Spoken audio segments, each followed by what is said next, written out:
Nkosi enkosini abantu sezweni sabathe ekuseni namhlanje igama umbuso wakho mawuzendane kuba nje emhlabeni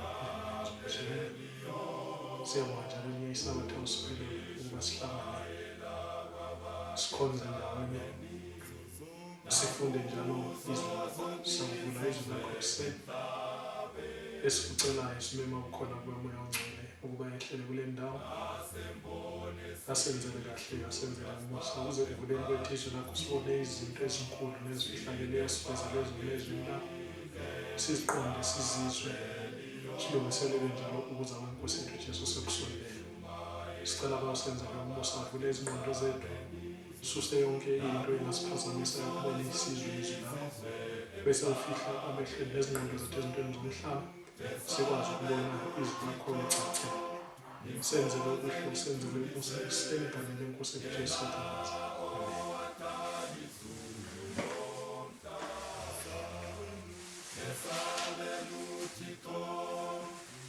singachithi isikhathi namhla senza usambulo 14 verse 1 usambulo 14 ethi yona iBhayibheli ngase ngibona bheka iwundlo limi entabeni yaseSinayi kumi kanye nalo abayizinkulungwane eziyi140 belegama lalo negama likayise lilotshwe emabunzini abo ngase ngizwa izwi livela ezulwini linjengezwi lamanzi amaningi nanjengezwi lokuduma okukhulu nezwi engalizwayo lalinjengalaba babetha amahabhu abo bahlabela igama elisha phambi kwesihlalo sobukhosi naphambi kwezidalwa ezine namalungu kepha akubangakho onamandla okufunda lelo gama kuphela abayizinkulungwane eziyi140 abathengiweyo emhlabeni labo yibo abangangcoliswanga yisifazane ngokuba bayizintombi labo yibo abalandela iwundlu noma liyaphi labo bathengwa ebantwini babe lulibo kuNkulunkulu nakulo iwundlu nasemlonyeni wabo akufunyaniswanga amanga kabanasici. Psalm 14 verse 1 kuya ku verse 5 ikhuluma ngabantu abayinkulungwane abayizinkulungwane eziyi144 Psalm 14 verse 1 kuya ku verse 5 ikhuluma nge144,000 Psalm 7 verse 1 kuya ku verse 5 verse 1 kuya ku verse 5 uJohane ubona imimoya seyilungela ukuvunguza emhlabeni uNkulunkulu wasethena bayibanjwe imimoya kuze izinceku zikaNkulunkulu zibekwe uphawu emabunzini azo kwase kubekwa uphawu 144,000 yibo labo kukhulunywa ngabo lana kuPsalm 14 verse 1 kuya ku verse 5 so 144,000 isizukulwane sokugcina esiya kuphila emhlabeni esiya kutholwa nguJesu siphila ngabathembekileyo bakaNkulunkulu abaza kudlula esikhathini sophawu lwesilo abaza kuficwa nguJesu bephila baza kudlula esikhathini sokuhlupheka esingakaze sibe khona esivezwe kuDaniel 12 uverse 1 so 144,000 baza kudlula esikhathini sokuhlupheka esingakaze sibe khona kodwa baza kutholakala bethembekile baza kuma emhlabeni wesono enyameni yesono kodwa bafunyanwe uNkulunkulu bephila bengenaso isono 144,000 isizukulwane sokugcina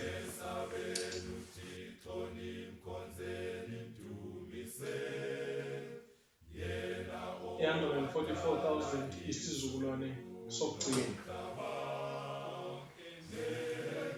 Psalm 14 verse 6 ngase ngibona enye ingelosi indiza emkhathini wewundlu inevangeli eliphakade ilishumayela kwabahlezi emhlabeni nakuzo zonke izizwe nemindeni nezilimi nabantu isho ngezwi elikhulu ithi mesabeni uNkulunkulu nimnike inkazimulo ngokuba ihora lokwahlulela kwakhe selifikile nekhuleke kuye owenza izulu nomhlaba nolwandle nemithombo yamanzi nawo into eyenzeka kuPsalm 14 ukuthi udaba lwezingilosi ezintathu esizakufunda ngalo lana ngoba manje sifunda udaba lwengilosi yokuqala kuPsalm 14 udaba lwezingilosi ezintathu lulungiselela abantu abazakuma ngesikhathi sophawu lwesilo. So idaba lwengilosi ezintathu lulungiselela 144,000 abazakutholwa nguJesu bephila bengenaso isono, bengakhuleki kuso isilo nomfanekiso waso, bengamukelanga uphawu lwesilo. So udaba lwezingilosi ezintathu ngivele ngicacise izisuku. Udaba lwezingilosi ezintathu lulungiselela isizukulwane esizakuma lapho uJesu ezakuma lapho uJesu ezakuphuma endaweni engcwele. Right. So now uthi yena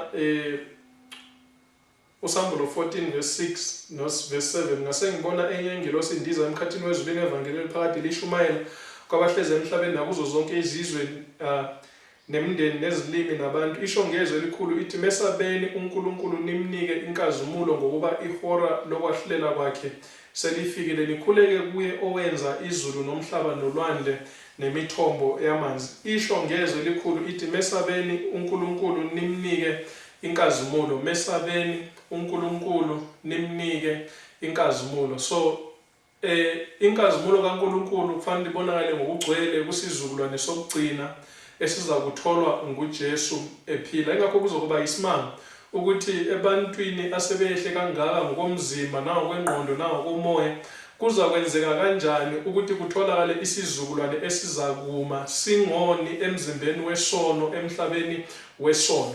Kuyisimanga esizakwenzeka kusizukulwane sokugcina. Uthena mesabeni uNkulunkulu nimnike inkazimulo. Mesabeni uNkulunkulu nimnike inkazimulo. KwabaseRoma 3 uverse 23. KwabaseRoma 3 uverse 23. uNkulunkulu siza kumnika kanjani inkazimulo? Isizukulwane sokugcina siza kumnika kanjani uNkulunkulu inkazimulo? KwabaseRoma 3 uverse 23. Ithona iBhayibheli ngokuba bonke bonile basilalelwe inkazimulo kaNkulunkulu. Ngokuba bonke bonile basilalelwe inkazimulo kaNkulunkulu. So umuntu uthe sewonile, ake ngifunde enye iverse kwabaseRoma 5 verse 12. Abesethi yena, ngakho ke njengalokho isono sangena ezweni ngamuntu munye, nangesono kwangena ukufa, ngokunjalo ukufa kwafikela abantu bonke, lokhu bonke bonile. Right. So kwabaseRoma 3 verse 23 uthena ngokuba bonke bonile basilalelwe inkazimulo kaNkulunkulu. KwabaseRoma 5 verse 12 uthena isono sangena ezweni ngamuntu munye, nangesono kwangena ukufa, ukufa kwafikela sonke, ngokunjalo sonke sonile. So ingilosi yokuqala ithena mesabeni uNkulunkulu nimnikeze inkazimulo. So into yasusa inkazimulo kaNkulunkulu emuntwini isono, ukungena kwesono, isono sika Adam. Isono sika Adam, ukubona kuka-Adam kwasenza sonke sibe yizoni, kwasenza ukuthi sonke singakwazi ukunikeza uNkulunkulu inkazimulo ngokuphelele empilweni yethu, emzimbeni yethu. So uthi yena sonke sonile sisilalelwe unkazimulo kaNkulunkulu. Verse 12 abesethi yena kwabaseRoma 5, isono sangena ezweni ngamuntu munye, nangesono kwangena ukufa, ngokunjalo ukufa kwafikela abantu bonke, lokhu bonke bonile. Okusho ukuthi sonke sabantwana baka-Adam siyafa, okusibonisa ukuthi isono sangena ngobaba wethu Adam. So thina sayinherita isono, sayinherita umzimba wesono, sayinherita inyama yesono, sayinherita isono ngobaba wethu uAdam. Enye iverse kwabase 1 kaJohane 3 uverse 4. 1 kaJohane 3 verse 4. Uthi yena uJohane, bonke abenza isono bayeqa nomthetho, ngokuba isono singukweqa umthetho. Bonke abenza isono beqa nomthetho, ngokuba isono singukweqa umthetho. So ubaba wethu Adam weqa umthetho, thina sathi sesizalwa sazalelwa vele ekweqeni umthetho. Now ingilosi yokuqala thina mesabeni uNkulunkulu nimnikeze inkazimulo. So inkazimulo kaNkulunkulu yasuka kithi ngenxa yesono sika Adam.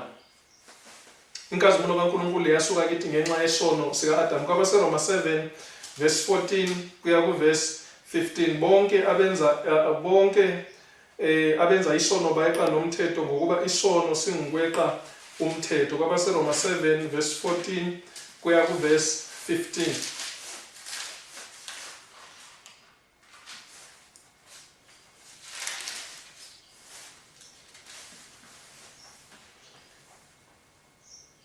Ithi yona iBhayibheli, ngokuba siyazi ukuthi umthetho ungowomoya, kepha mina ngingwenyama othengiswe phansi kwesono. uPawulu uthena umthetho ungowomoya, mina ngwenyama othengiswe phansi kwesono. Now mina ngingwenyama othengiswe phansi kwesono. AmaHubo 51 verse 5. AmaHubo 51 verse 5. Umthetho ungowomoya, mina ngwenyama othengiswe phansi kwesono. AmaHubo 51 verse 5.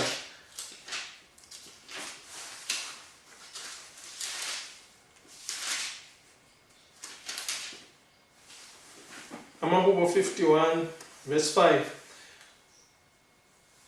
Ithi lana iBhayibheli, bheka, ngazalelwa ebubini, umame wangithabatha esonweni. uPawulu uthena mina ngwenyama othengiswe phansi kwesono. Umthetho ungokamoya, mina ngwenyama othengiswe phansi kwesono. So angeke kwenzeke ukuthi umuntu wenyama agcine umthetho kamoya, ngoba uPawulu uthena mina ngwenyama othengiswe phansi kwesono. So long ngingwenyama othengiswe phansi kwesono, angeke ngikwazi ukugcina umthetho kaNkulunkulu. Okusho ukuthi angeke ngikwazi ukumnikeza uNkulunkulu inkazimulo ngokuphelele, inkazimulo okufanele ayithole kimi, ngoba mina ngithengiswe phansi kwesono. So mangithengiswe phansi kwesono, okusho ukuthi ngiyisigqila sesono. So isigqila sesono ngeke sikwazi ukunikeza uNkulunkulu inkazimulo.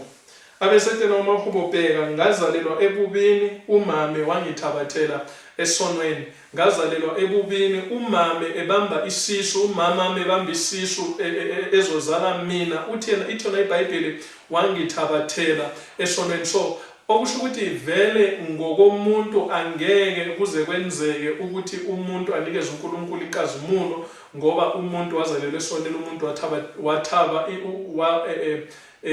omama bethu basithabathela ebubini. So yingakho umntwana ma umzala, umntwana awumfundisi ukwenza into embi, awumfundisi ukutshontsha ushukela, awumfundisi ukushintsha ubuso ukuthi abonakale ezondile, awumfundisi izinto ezimbi, kodwa automatically umntwana uzomthola eseqala ukudlepha, eseqala ukutsipa, eseqala ukwenza zonke lezi zinto, ngoba vele sathatshathelwa ebubini, sazalelwa esonweni. So akukho kuthina ukuthi sikwazi ukunikeza uNkulunkulu inkazimulo.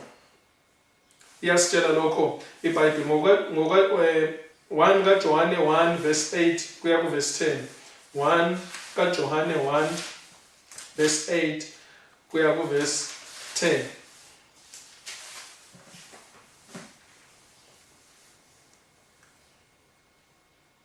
Ithi yona iBhayibheli, uma sithi asinasono, siyazikhohlisa neqiniso alikho kithi. Uma sithi asinasono, siyazikhohlisa neqiniso alikho kithi. Now iBhayibheli ayikhulumi ngesono esisenzayo thina, kodwa ikhuluma ngemvelo yethu ukuthi sazalelwa esonweni, sazalelwa ebubini, sathatshatwa ebubini, vele sathengiswa ngaphansi kwesono. So iBhayibheli ayikhulumi ngalezi zinto esizenzayo. Lezi zinto esizenzayo yizithelo zalokho vele siyikhona. So ma umuntu eseba, ma umuntu esenza ubudlova, ma umuntu esenza ubugebengu, yizithelo vele zokuthi siyizoni. So iBhayibheli ayikhulumi ngalezi zinto esizenzayo, kodwa iBhayibheli lana ikhuluma ngemvelo yethu. So iBhayibheli mayithena uma sithi asinasono, siyazikhohlisa neqiniso alikho kithi. iBhayibheli ayikhulumi ngezenzo, kodwa iBhayibheli ikhuluma ngemvelo, ukuthi vele ma sizalwa vele siyizoni. Bese ithi yona iBhayibheli uverse 9, uma sizivuma izono zethu, ulungile, uthembekile, ulungile ukuba asithethelele izono, asihlambulule kukho konke ukungalungi. Uma sithi asonanga, simenza umqambimanga, nezwi lakhe alikho kithi. So uma sithi asonanga, simenza umqambimanga, nezwi lakhe alikho kithi. uJesu wabonakaliswa, uJesu wazalwa emhlabeni ukuze azosindisa abantu esonweni. hayi ukuzobasindisa ezenzweni ezimbi kodwa ukuzobasindisa emvelweni yabo yesono ukuze izenzo zabo zibe izenzo ezinhle. Now masifuna ukushintsha isithelo, kasikwazi ukushintsha isithelo sesikhona, kufanele sishintshe empandeni, kufanele sishintshe isihlahla, kufanele sishintshe indlela esenza ngayo ukukhulisa isihlahla ukuze isithelo naso sishintshe. So uJesu wabonakaliswa ukuze azolungisisa imvelo yethu ukuze nezenzo zethu zibe according to intando kaNkulunkulu. So uJesu akezange ukuzolungisisa izenzo kodwa uJesu weze ukuzolungisisa imvelo. So uJesu akezanga ukuzolungisisa isifo. Now ma kune-flu, uJesu akezanga angifanekise isono njenge-flu. Now ma une-flu, uJesu akezanga ukuzolungisisa i-flu kodwa uJesu weze ukuzolungisisa imbangela ye-flu. So ukuze ma angalungisisa imbangela ye-flu, i-flu angeke ngisaba nayo. So uJesu akezange ukuzolungisisa izenzo ezimbi kodwa wenza ukuzolungisisa imvelo yethu ukuze izenzo zethu zibe in accordance with imvelo yethu. So now iBhayibheli lithi yena uma sithi asona simenza umqambi manga nezwi lakhe alikho kithi. Uma sithi asizona izono okusho ukuthi umsindisi asemdini, okusho ukuthi uNkulunkulu noJesu Kristu simenza umqambi manga, okusho ukuthi umsindisi vele kasimdingisi right thina la isikhona. And then encwadini efanayo 1 kaJohane 3 verse 5. 1 kaJohane 3 verse 5 ithi yona iBhayibheli, senazi ukuthi yena wabonakaliswa ukuze asuse izono, akukho sono kuye. uJesu wabonakaliswa ukuze asuse izono, akukho sono. So uJesu weza ukuzosindisa izoni ezazalelwa esonweni. So uJesu weza ukuzosindisa bonke abantwana baka-Adamu, weza ukuzolungisisa imvelo yethu sonke abantwana baka-Adamu ukuze sonke esikholwa nguye sibe ukuze sonke esikholwa nguye izithelo izenzo zethu zingabe zisaba yikona. And then uverse 4 uverse 5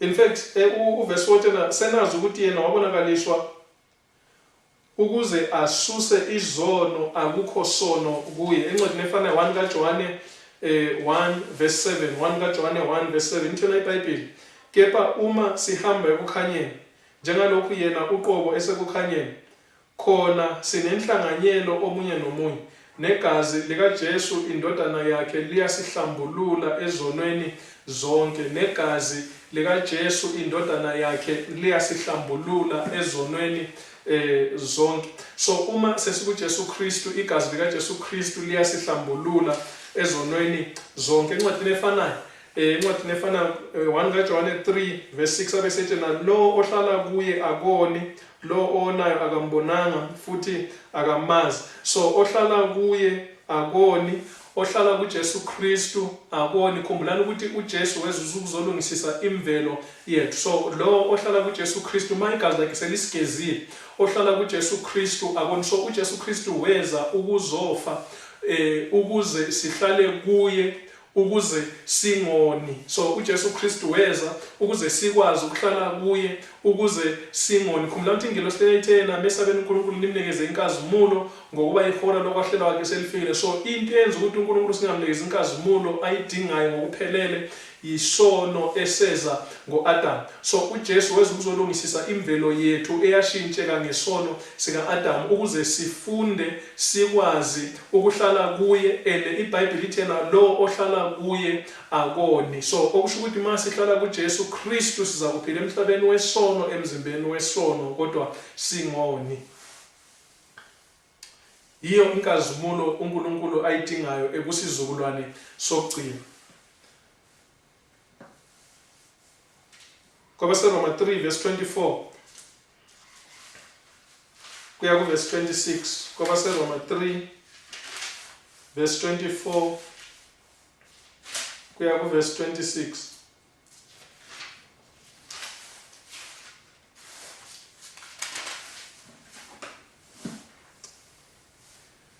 Ithi yona iBhayibheli, balungisiswa ngesihle ngomusa wakhe ngokuhlengwa okukuJesu Kristu, amisileyo uNkulunkulu abe yinhlawulo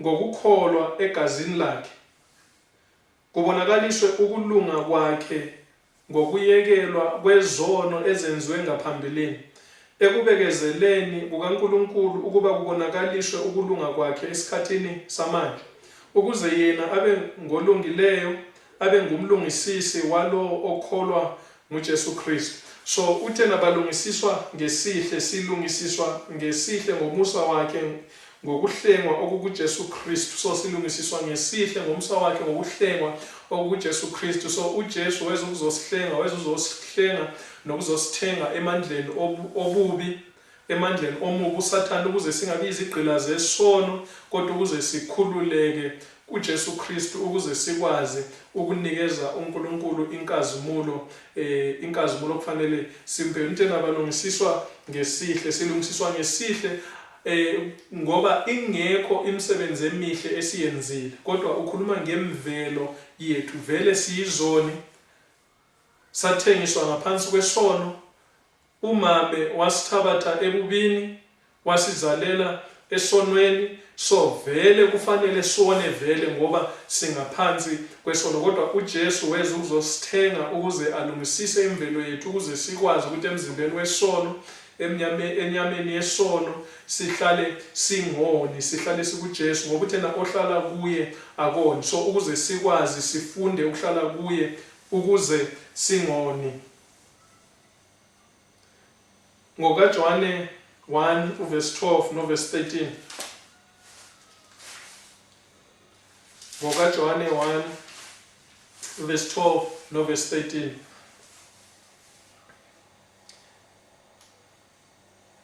Kepha bonke abamamukelayo wabapha amandla okuba babe ngabantwana bakaNkulunkulu, labo abakholwa egameni lakhe, abangazalwanga ngagazi nantando yenyama nantando yendoda, kodwa bazalwa nguNkulunkulu. So bonke abamamukelayo, abamukela uJesu Kristu, wabapha amandla ukuba babe ngabantwana bakaNkulunkulu. So bonke abamukela uJesu Kristu, wabapha amandla, wasipha amandla ukuba sibe ngabantwana bakaNkulunkulu. Okusho ukuthi wasipha amandla ukuthi sihambe emhlabeni wesono, enyameni yesono, kodwa singoni. Wasipha amandla ukuthi sihlale kuye ukuze singoni, ukuze sinikeze uNkulunkulu inkazimulo okufanele ukuthi ayithole. Incwadini kaJohane, ngokaJohane 15 verse 4. NgokaJohane 15 verse 4 uJesu Kristu uthena lana, hlalani kimi nami kini, njengalokho igatsha lingethele izithelo ngokwalo, kuphela uma lihlala emvinini, kunjalo nani kuphela uma lihlala kimi. uJesu thena masihlale, uma singafuni ukona, uma singafuni ukwenza izenzo ezimbi, uthena masihlale kuye, sincele kuye ukuze sikwazi ukuthela izithelo zokulunga ngoba yena ulungile. So uthena ukuze sihlale singoni, ngoba uJohane ngale ku1 kaJohane 3 uthena ohlala kuye akoni. So uJesu abesithena ukuze sihlale singoni, masihlale kuye naye ahlale kithi, ukuze sikwazi ukuthi singoni, ukuze sikwazi ukunikeza uNkulunkulu inkazimulo ayidingayo. So ingilosi yokuqala ithena mesabela uNkulunkulu nimnikeze inkazimulo ngokuba ihora lokwahlulela kwakhe selifikile. So ihora lokwahlulela esikhuluma ngalo, khumbulani ukuthi state nasikhuluma ngemikhosi eyisikhombisa eTabanekele, imikhosi eyisikhombisa eTabanekele. Ihora lokwahlulela usuku lokubuyisana, usuku lokwahlulela, lolo suku olwaqala ngo-22 October 1844. So ingilosi yokuqala kaSambulo 14 inokwenza nonyaka ka 22 October 1844 kuze kuyefika ekuvalweni komusa. So khumbulani ukuthi ngithe mina izingilosi ezintathu lezi esofunda ngazo kuSambulo 14 zinokwenza nokulungiselela 144,000 ezakuphila emhlabeni wesono, emzimbeni wesono, ingenaso isono. Ukusho 144,000 bazakuhlala kuJesu bangasuki ukuze bangoni, ngoba iBhayibheli lithena ohlala kuye akoni. So amaKristu masizithola sihamba ekukholweni kodwa sizithola sihamba sikhubeka siwasona sivuka, okusho ukuthi kukhona lapho sisuke khona kuJesu Kristu, ingakho sigcina sona. Kodwa uJesu uzakwenza isizukulwane sokugcina, uJesu kusizukulwane sokugcina uza kuba nabantu abazakuhlala kuye bengasuki, abazakuhlala bengoni ngoba abahlala kuye kaboni. iBhayibheli sivezela lokho. So bazomnikeza uNkulunkulu inkazimulo ngokuphelele ngokuthi bahlale bangoni emhlabeni wesono, emzimbeni wesono. iBhayibheli ingelosi yesithathu isilethele isizukulwane sokugcina esizakuhlala kuJesu, sihlale isikhempe singasuki. Sizakubonakala ngani leso sizukulwane? Kasisoze satholakala nesono. Uthena ingelosi yokuqala, mesabeni uNkulunkulu nimnikeze inkazimulo isizukulwane sokugcina, siza kumnikeza uNkulunkulu inkazimulo ngokuphelele. Kuzoba isimanga ukuthi thina kusizukulwane esibi kangaka uNkulunkulu avele nabantu abazokuhlala kuye bengoni. Kuzo zonke izizukulwane ezaphila emhlabeni, isizukulwane sethu sibi, kodwa kulesi sizukulwane esibi kangaka uNkulunkulu uzaba nabantu abazakuhlala kuye bangoni. Abahlala kuye babonakala ngani? Baza kuhamba emzimbeni wesono, emhlabeni wesono bengenaso isono. So baza ku-understand ukuthi ukuze singoni kufanele sihlale kuJesu. Kungaze kufike umuntu ezama ukususa amehlo ethu kuJesu, kufanele simeke sure ukuthi amehlo ethu ahlale kuJesu nakanjani, ngoba uNkulunkulu kufanele anikezwe inkazimulo ayidingayo ngokuphelele. Encwadini kaSambulo 14 so udaba lwengilosi yokuqala linokwenza nosuku lokubuyisana. Ihora lokwahlulela ikhuluma ngosuku lokubuyisana, lapho abantu bakaNkulunkulu besahlulelwa khona. Okunye angufakanga la, kodwa udaba lwengilosi yokuqala linokwenza nesikhathi sethu kusukela eminyakeni ka-1844 kuya esikhathini sokuvalwa komusa, usuku lokwahlulela. So izingilosi ezintathu zilungiselela abantu abazakuma lapho okwahlulela sekuya emaphethelweni, lapho uNkulunkulu ukwahlulela kuza kusuka kwabafileyo kungene kwabaphilayo. uNkulunkulu uzakuba nesizukulwane esizakuma esizakuphila emhlabeni singenaso isono enyameni yesono. So usuku lokwahlulela usuku lokuphelelisa nokuqeda umsebenzi wethabanekeli.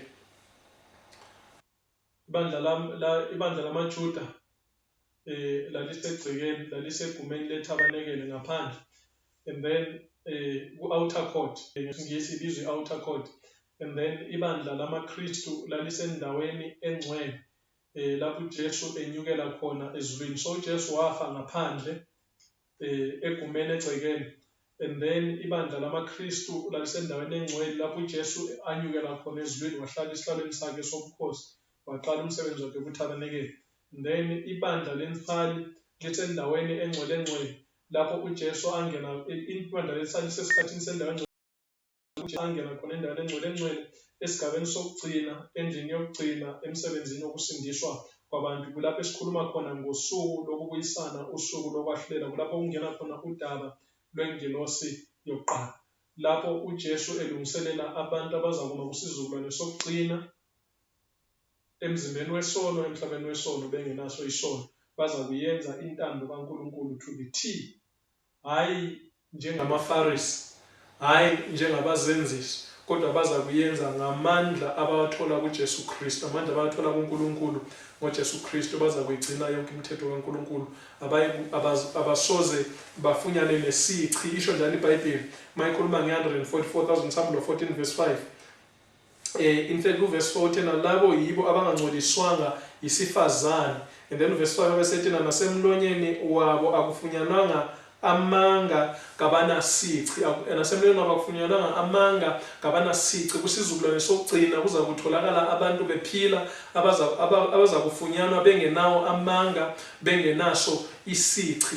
Uthi yena eqaleni kweverse 4 labo yibo abangangcoliswanga yisifazane, ngesilungu ithena they were not defiled with women. So siyazi ukuthi isifazane owesifazane umele ibandla. So masikhuluma ngesifazane usho ukuthi sikhuluma ngamabandla amaningi. So kusho ukuthi laba abangcoliswanga yisifazane, abangcoliswanga izimfundiso zesifazane okuxutshwe izwi likaNkulunkulu nezinto zabantu, okuxutshwe izwi likaNkulunkulu nemithetho nezinkolelo zabantu. Laba bama ezwini likaNkulunkulu batholakala bengenasici. iBhayibheli isivezela lokho. So ekusizukulwane sokugcina kuvela abantu abazakuma bengenasici. iBhayibheli isivezela lokho.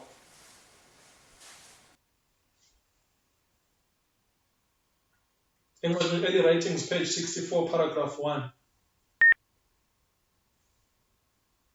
Uthena umprofeti Ellen White, isikhathi cishe sesiphelile. Uyabonakalisa umfanekiso hle kaNkulunkulu ngendlela okufanele uveze ngayo. Ngakhonjwa emhlabeni njalo ngabona ukuthi kwamele kube khona ukulungiselela phakathi kwalabo abamukele kamuva udaba lwengilosi yesithathu. Yathi ingilosi lungiselelani.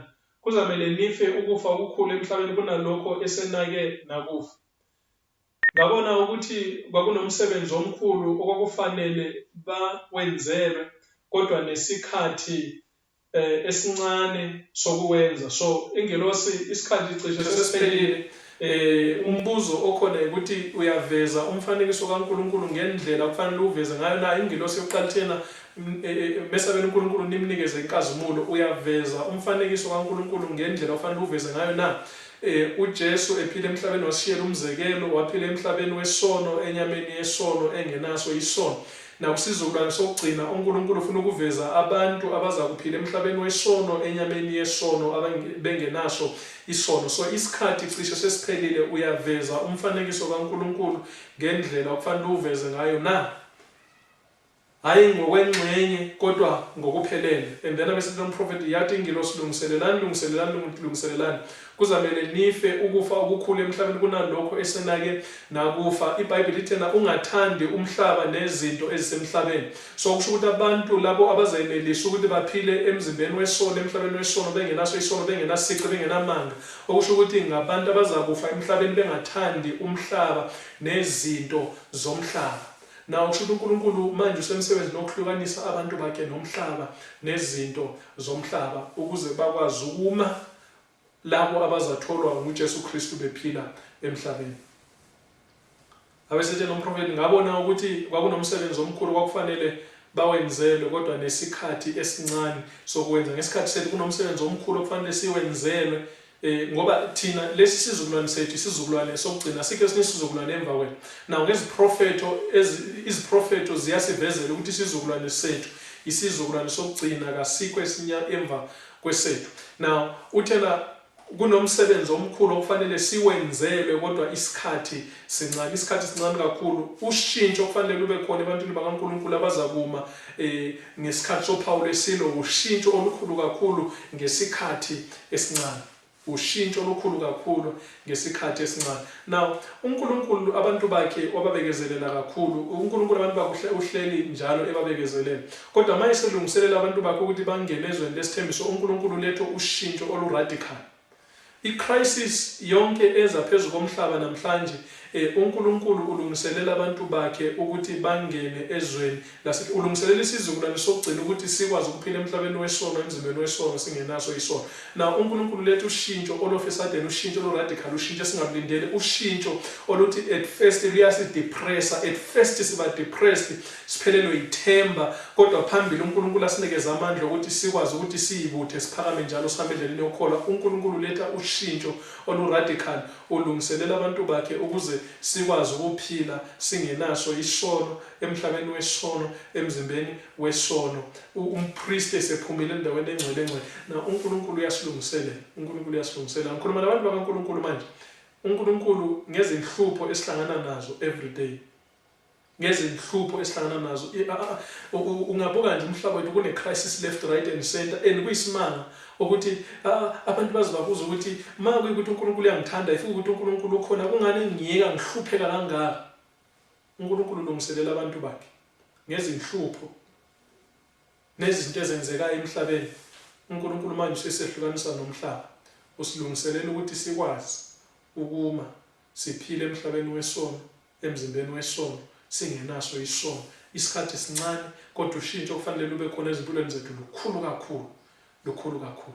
And uNkulunkulu mayiseletha lolo shintsho ngendlela, ngoba uNkulunkulu abantu bakhe usinikezile isikhathi esenele esokuthi sikwazi ukushintsha, kodwa abantu bakaNkulunkulu ngathi iprocess yethu slow kakhulu, sithatha kancane.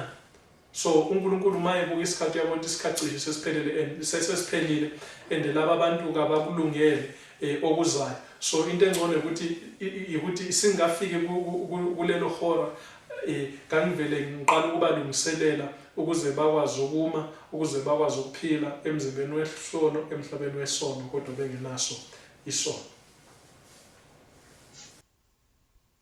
Signs of the Times, April 18, 1904, paragraph 1. Indaba ephathwayo yaphakathi impela yeBhayibheli. Indaba ephathwayo la kunamathele ezinye zonke encwadini yonke icebo losindiso. Ukubuyisela emphefumulweni womuntu umfanekiso kaNkulunkulu. Kusukela ekuletheni kokuqala komcabango wethemba kuwo umusho owalethwayo e-Edeni, kuya kusithembiso sokugcina senkazimulo sikaSambulo, baza kubona ubuso bakhe, njalo igama lakhe liza kuba semabunzini abo. Baza kubona ubuso bakhe, njalo igama lakhe liza kuba semabunzini abo. Umthwalo wayo yonke incwadi nawo wonke umhubhe weBhayibheli ukuthandululeka kwale ndaba ephathwayo emangalisayo. Ukuphakanyiswa komuntu, amandla kaNkulunkulu asinikeza ukunqoba ngeNkosi yethu uJesu Kristu. Kwesinye isikhathi uJesu Kristu sinikeza kanjani ukunqoba? Ngokuthi alethe i-crisis ezimpilweni zethu. And leyo crisis vele ekuqaleni izosidepressa. Ekuqaleni izosishiya singazi ukuthi siye kuphi, siqonde, izosishiya sinembuzo, izosiconfuse. But ngokuhamba kwesikhathi nje, ngesikhashana esincane after leyo crisis iqalile, abantwana bakaNkulunkulu baza kuyiqoqa bayibuthe, and then base baqhubekele phambili lapho uNkulunkulu afuna vele baye khona. uNkulunkulu ushintsho lwakhe manje akalilethi ngendlela emnandi. uNkulunkulu ushintsho lwakhe manje kusizukulwane sethu, isizukulwane sokugcina akalilethi ngendlela emnandi, uletha ngendlela ebuhlungu, uletha ngendlela edepressayo. Abantu bakaNkulunkulu they will be depressed to some point. Abantu bakaNkulunkulu they will be perplexed. Abantu bakaNkulunkulu they will be troubled to some point. Kodwa ngokuhamba kwesikhathi baza kuqonda ukuthi uNkulunkulu usimisele lokho. Education, page 15, paragraph 2. Ngothando olungalinganisekiyo nangesihe icebo losindiso lalikunjiwe, nempilo yokuziphatha kahle yanikezwa. Ngothando olungalinganisekiyo nangesihe icebo losindiso lalikunjiwe, nempilo yokuziphatha kahle yanikezwa. Ukubuyisela emuntwini umfanekiso womenzi wakhe, ukumletha njalo ekupheleni dalwa yekukho, ukukhuthaza ukuthuthuka komzimba nengqondo nomphefumulo, ukuze injongo engcwele ekudalweni kwakhe iqaphelwe. Lo kwakufanele kube ngumsebenzi wensindiso. Le yinjongo yemfundo, injongo enkulu yempilo. Injongo yemfundo namuhla, injongo enkulu yempilo ngiyokubisela umsebenzi wensindiso futhi ngokubisela emuntwini umfanekiso kaNkulunkulu ngokuphelele. Okusho ukuthi kufanele sinikeze uNkulunkulu inkazimulo kulesi sizukulwane sokugcina. Umfanekiso kaNkulunkulu kufanele ubuyele kuthina ngokuphelele. Uzobonakala kanjani umfanekiso kaNkulunkulu ngokuphelele? Ukuthi abantu bakaNkulunkulu kusizukulwane sokugcina baza kuphila emhlabeni wesono, enyameni yesono, bengenaso isono. Umcabango okahle ngabantwana bakhe ungakelo ukwedlula la okungafika khona iloba yiwuphi umcabango womuntu. Phelelani njengalokho uyihlo sezulwini ephelele. Lokhu kuyala kuyisithembiso. Icebo losindiso licabanga ukululama kwethu okuphelele emandleni kaSathane. uKristu njalo wehlukanisa umphefumulo ophendukayo nesono. Weza ukuzochitha imisebenzi kaSathane, njalo wenze ukuhlinzeka ukuba umoya ongcwele wembese wonke umphefumulo ophendukayo ukugcina ungoni. So sizokwamukela usipho sikamoya ongcwele ngesikhathi sophawu lwesilo, ukuze usigcine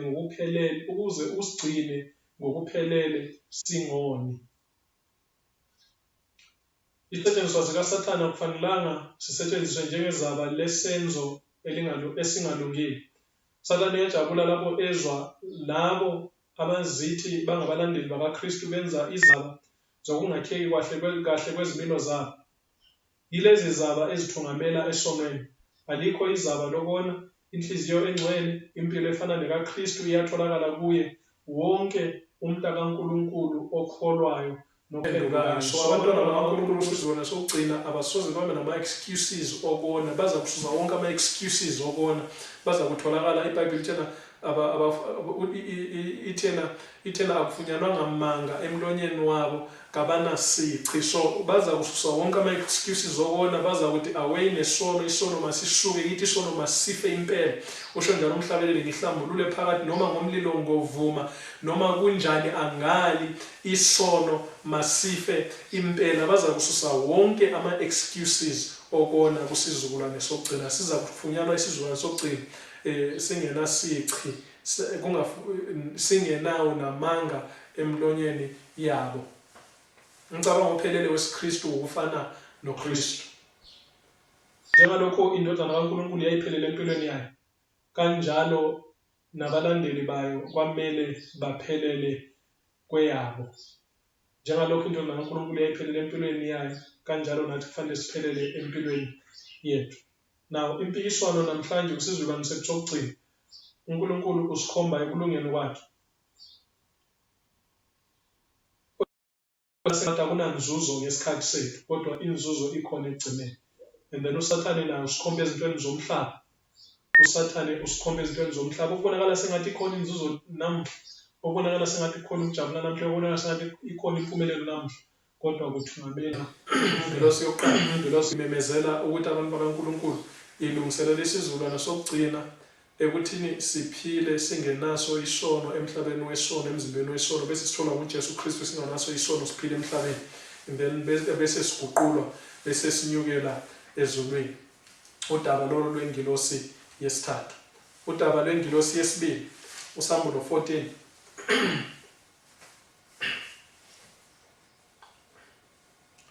uSambulo 14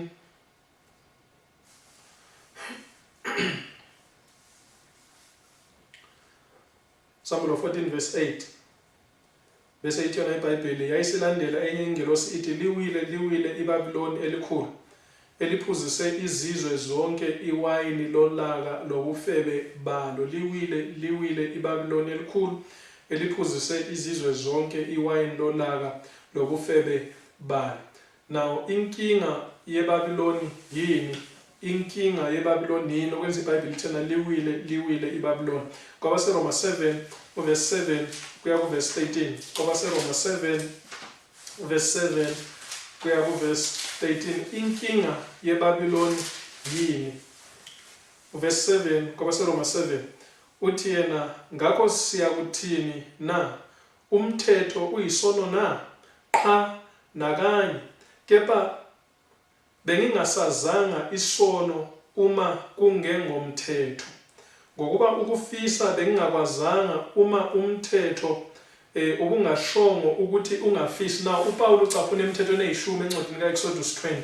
So uPaul yakuza ukuthi umthetho ungabe uyisono na? Abe sethi ngaqha, kepha bengingasazanga isono uma bekungeyomthetho. So uma umthetho bewungekho besingeke sisazi ukuthi isono yini, okungasona isono yini. Abe sethena ku verse 8, kepha isono sathola ithuba ngomyalo, sasebenza kimi ukufisa konke, ngokuba ngaphandle komthetho isono sifile. Mina ke ngake ngahamba ngaphandle komthetho, kepha kwathi ukuba kufike umyalo savuka isono. Ngafa mina umyalo okungowokuphila, wona wafunyanwa ungowokufa kimi. Ngokuba isono sithola ithuba ngomyalo, sangikhohlisa, sangibulala ngawo. Verse 12.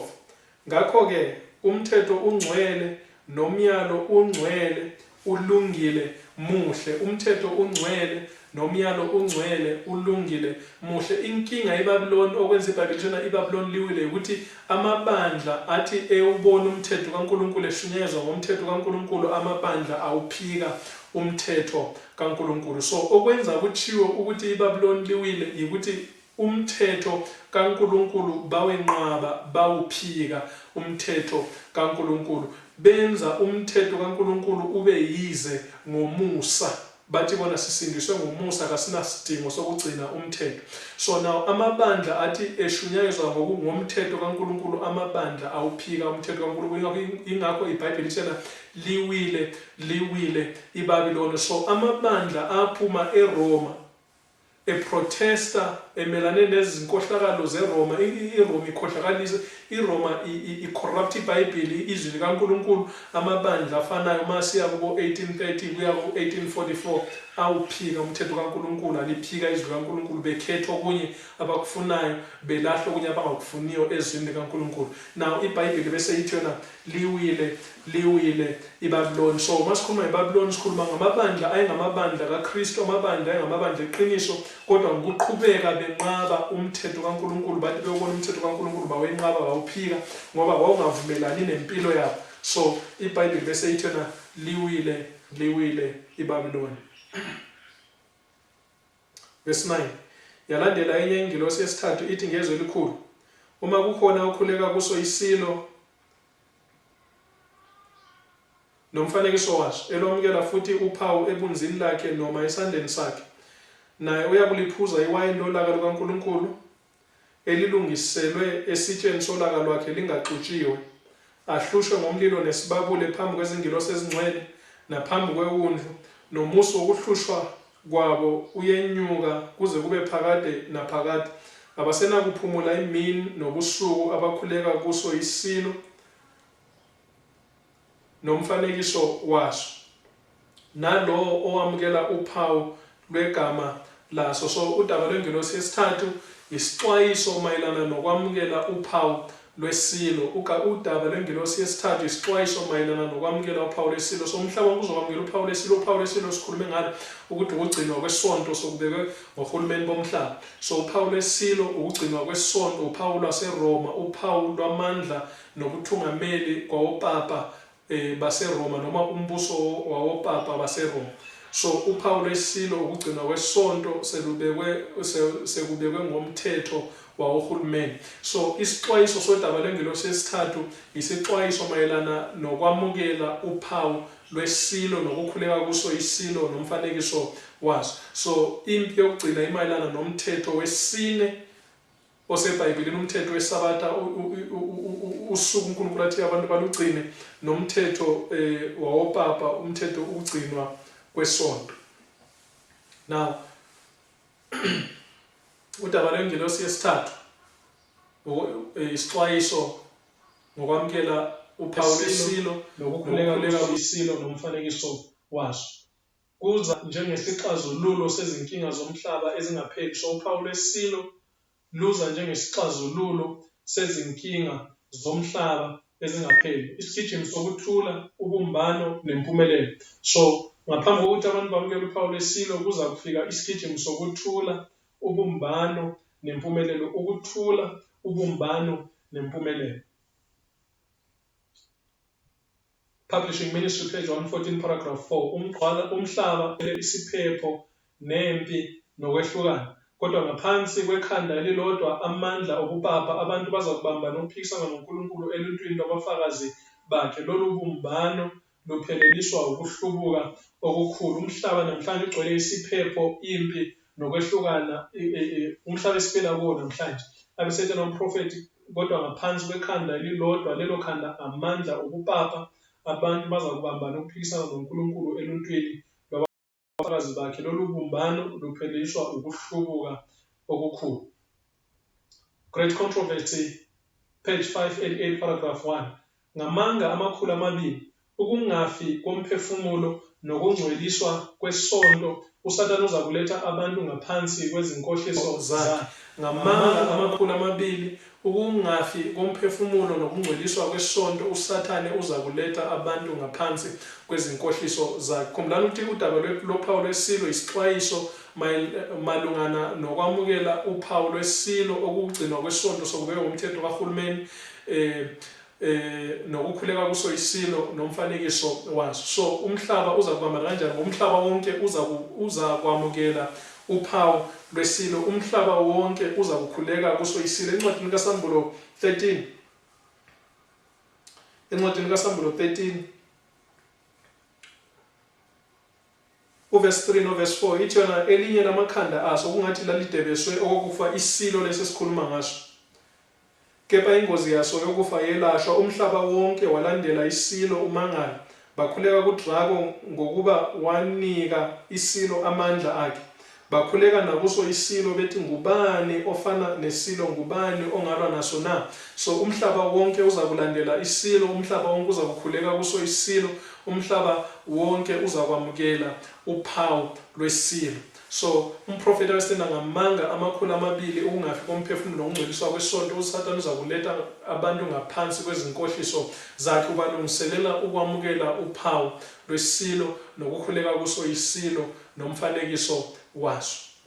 Now uphawu lwesilo, ake ngiphinde futhi, uphawu lwesilo luza njengesixazululo sezinkinga zomhlaba. Uphawu lwesilo luza njengesixazululo sezinkinga zomhlaba ezingapheli. Now iFrench Revolution 1793 kuya 1798 kwakuza njengesixazululo senkinga umhlaba wawubhekene nayo, inkinga yamakhosi ayelawulwa ngopapa ababesenza uchuku bethi amakhosi ayesenza uchuku belawulwa ngopapa baseRoma, opapa baseRoma bethi bawuNkulunkulu emhlabeni. So iFrench Revolution ngo1793 kuya ku1795 yayiza njengesixazululo senkinga umhlaba owawubhekene nayo. Ngendlela efanayo isilo, uphawu lwesilo okugcinwa kwesonto kulethwa njengesixazululo sezinkinga ezingapheli umhlaba obhekene nazo. Ngifuna ukuthi sikubambe khona lokho kucaca, akuzi njengento embi, kuza njengesixazululo sezinkinga umhlaba obhekene nazo, uphawu lwesilo. Now ngifuna ukuthi silalele amavidiyo lawo enza kuwafaka manje, sizwe ukuthi la madoda athini, ngoba kufanele kuqala kubanjaniswe izinkolo zonke, kufanele kubanjaniswe isiKristu, kubanjaniswe izinkolo zonke, and then bese kubanjaniswa umhlaba wonke. Kuza ngesigijimi sokuthula, kuza ngesigijimi sokuthula. Encwadini yabaseThesalonika uPaul ukhuluma into, usitshela into efanayo kwabaseThesalonika. Encwadini yabaseThesalonika bokuqala 5, abaseThesalonika bokuqala 5 uverse 1 kuya kuverse 3 uthi yena uPaulana, uthi yena kepha ngezikhathi nangemizuzu bazalwane anisweli ukulotshelwa, ngokuba nina uqobo niyazi kahle ukuthi usuku lwenkosi luza njengesela ebusuku. Nxa bethi ngokuthula nokuhlala kahle, khona ukubhujiswa kuya kubazuma njengemihelo ifikela okhulelweyo, abasoze baphunyuka. Nxa bethi ukuthula nokuhlala kahle, khona ukubhujiswa kuya kubazuma njengemihelo ifikela okhulelweyo, abasoze baphunyuka. Okhulelweyo uma isikhathi sakhe sokuteta sesifikile, ayikho indlela ongavimba ngayo ukuthi angateti. So uPaul uthi yena lana siza kubona ngani uma ukubhujiswa sekusemnyango, uthi yena lapho beyokuthi ukuthula nokuhlala kahle. So ma bethi bona ukuthula nokuhlala kahle besethena ngaleso sikhandela ukubhujiswa kuya kubafikela njengalo okhulelweyo, so kufanele ayoteta. Now ngifuna ukuthi amavidiyo la enza nibonisa wona, ngifuna ukuthi nibonise ukuthi imizamo enziwayo yokuhlanganisa umhlaba ukuthi kube khona ukuthula nokubhujiswa, and futhi bathi bona laba abantu amadoda acabangayo, amadoda amakhulu, amadoda asezikhundleni eziphakemeyo zomhlaba, bathi bona ukuze kube khona ukuthula emhlabeni kufanele kubanjaniswe izinkolo. Ukuze kube khona ukuthula emhlabeni kufanele kubanjaniswe izinkolo. Now it's very interesting ukuthi abantu bakhuluma the exact same thing eseBhayibhelini kodwa bengazi ukuthi bakhuluma into eseBhayibhelini. Kuyamangaza, it's very interesting. uNkulunkulu wakuveza ngaphambilini ngezinceku zakhe nabaprofeti, ebavezela ngomoya wakhe ongcwele, bakubona embonweni kungakenzeki. uPetro besethi yena akwambulelwa ngabona kodwa kwanikezwa thina esiphila ezinsukwini zakho. So uPaul uthena uma bethi bona ngokuthula nokuhlala kahle. Now ngifuna ukuthi silalele kahle la madoda ukuthi athini, ngoba bakhuluma ukuthi ukuze kube khona ukuthula nempumelelo emhlabeni kufanele kubanjaniswe izinkolo kuqala. Bathi bona ngoba nokuthi izinkolo then izimpi zonke ziza kuphela emhlabeni, then sesizokwazi ukuthi siqhubekele phambili kube khona ukuthula nokuhlala kahle emhlabeni. Now angizenzeli mina kodwa ngibuka nje iBhayibheli, ngibuke lokho abantu abakushoyo namuhla begcwalisa isiprofeto eseBhayibhelini. We all live in pluralistic societies with people of different origins, ethnicities, and faith. This is what makes our societies rich, but it can also create tensions.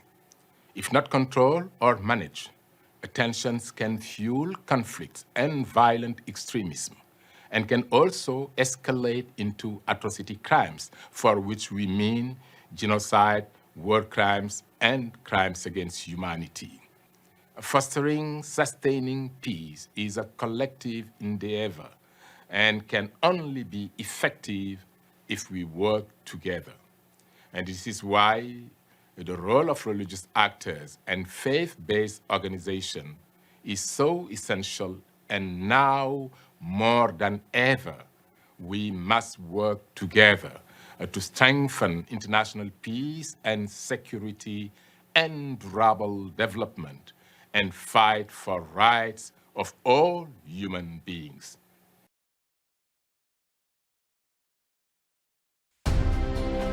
La mayor parte de los habitantes del planeta se declaran creyentes. Esto debería provocar un diálogo entre las religiones.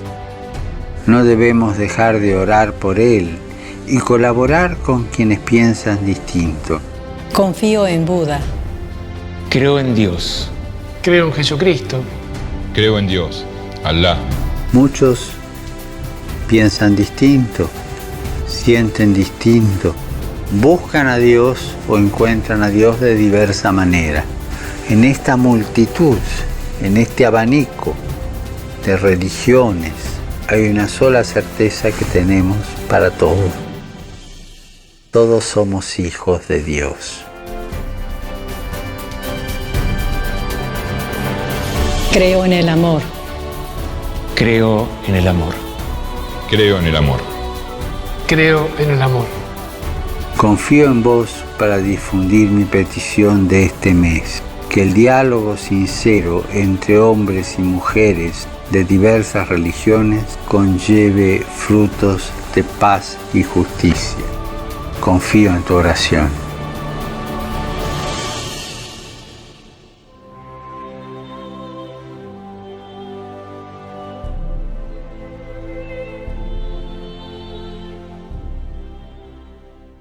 Peace will not be achieved without our every effort. Peace will be reached when everybody makes it their duty to become a messenger of peace for their nation and their societies. Today, we are not only here in our professional capacities, but as those who carry the heart of a peace advocate within us. World peace, we the youth believe, can only be achieved when all aspects, when all people come together as one. And in the past 3 days, you have seen that the youth, we have done all we can within our capacity. But we are looking upon the leaders right now, the leaders of the international community, the politicians, the lawmakers, and the religious leaders to help us fulfill this goal.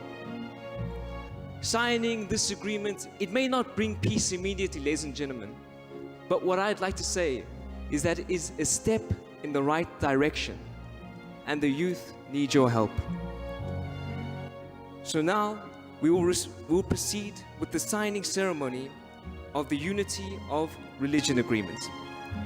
The Unity of Religion Agreement is a groundbreaking promise of religions to unite unconditionally and without discrimination to achieve true peace. I would like to call upon the following religious leaders to come up to the stage and join us for the signing of the ceremony of the Unity of Religions Agreement. First, Archbishop Martin de Jesus Barahona to please come up to the stage.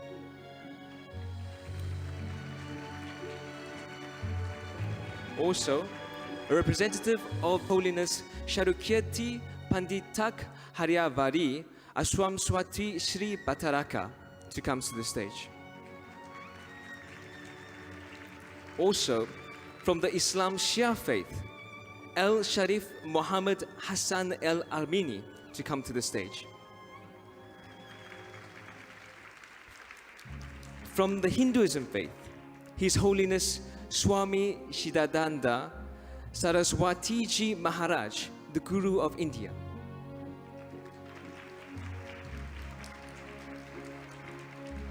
From the faith of Buddhism, Representative Dr. Ashin Nyanisara, founder of the Sidaku Buddha Vihara. Would you please make your way to the stage? From the Catholic Church, Archbishop Antonio Ledesma from the Philippines. From the Anglican Church, Archbishop Patricio Enrique Viveros Robles. From the Sikh religion, Singh Sahib Jana Gurbacha and Singhji. If you could make your way to the stage, please. From the Jewish faith, Rabbi Jeremy Yehuda Milgrom. From the Zoroaster faith, Dr. Meher Master Moose. And from the Baha'i faith, Dr. Bharati Gandhi.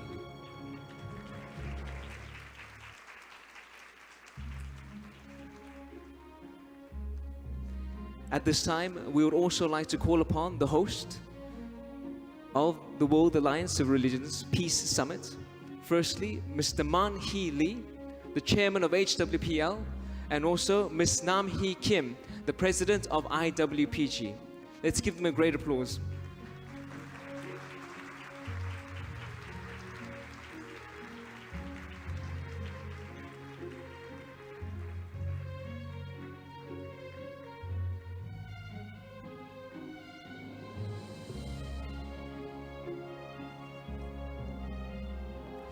While the proceedings continue on stage, we will conduct the signing ceremony of the agreement to propose the enactment of an international law for the cessation of war and world peace just below stage with our delegations, and to establish peace, for the heritage of peace to be brought to all generations.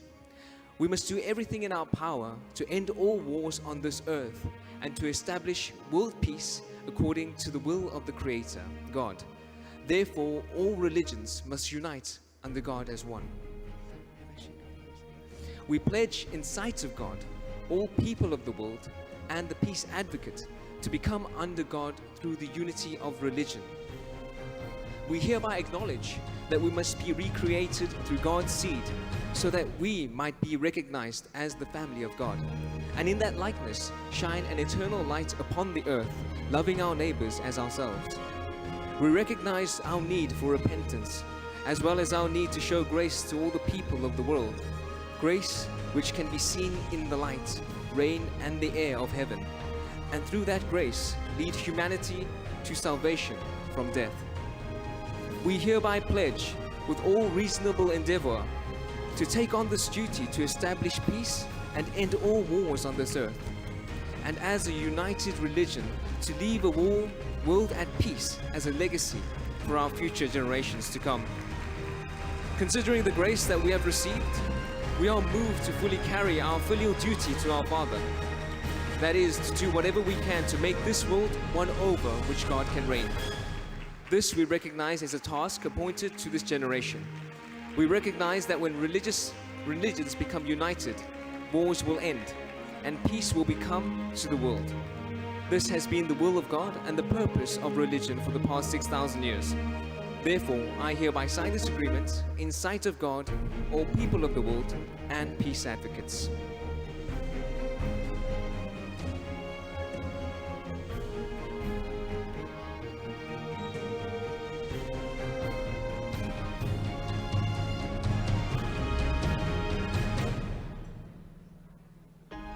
Ladies and gentlemen, I will now recite the agreement to propose the enactment of an international law which has been signed by our former heads and current heads of states and also lawmakers. As people born in this era, it is our duty to end all wars of this generation and to establish world peace. We must unite in heart and will leave peace as an eternal legacy for our future generations. We, as the former heads of states, chief justices, and representatives of the United Nations, will do everything within our power to enact an international law for the cessation of wars on this globe and the creation of world peace. We, the current heads of states, sign the proposed international law to end all wars and establish world peace for all nations, people, and peace. Our purpose is to educate all levels of society, organizations, and educational institutions to mutually collaborate for the enactment of the international law to make a peace a reality. I hereby sign this agreement in sight of God, all the people of the world, and the peace advocates. I consent to this proposed agreement for the heritage of global peace.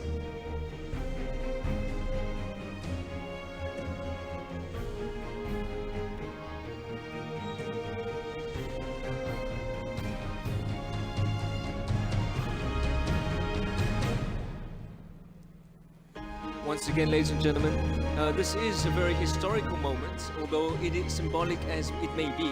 We would like to bring your attention, of course, to the stage while the signing ceremony is still taking place.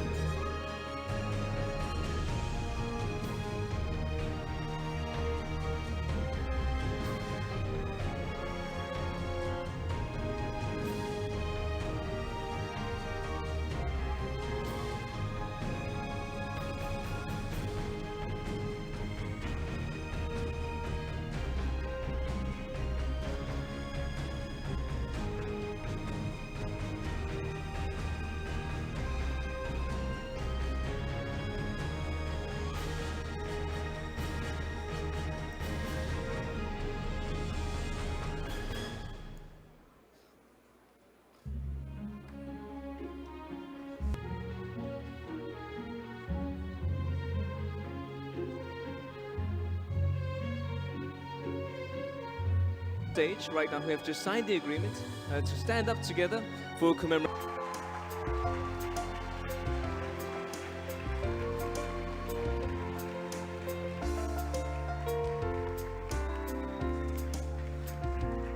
Yes, sir.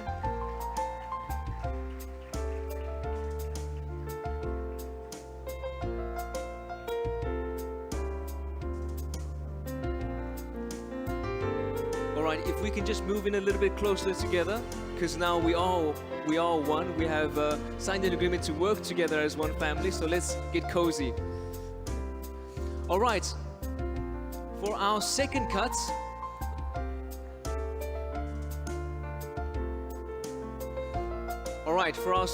what we're going to do is, as we are facing the audience, to do the signal of V for victory, because we are victorious here today, to work together for peace. So if you can look here, it's V for victory.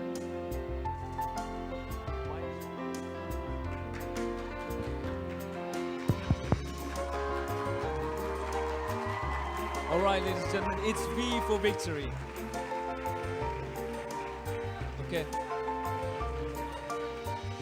So what we're going to do now is we're going to leave our agreements on the table. Place them down on the table, please, and we're going to take a picture together holding hands. All right, let's hold hands together. You can leave your agreements on the table. Face down, please, face down, and hold hands together. Yes, thank you very much.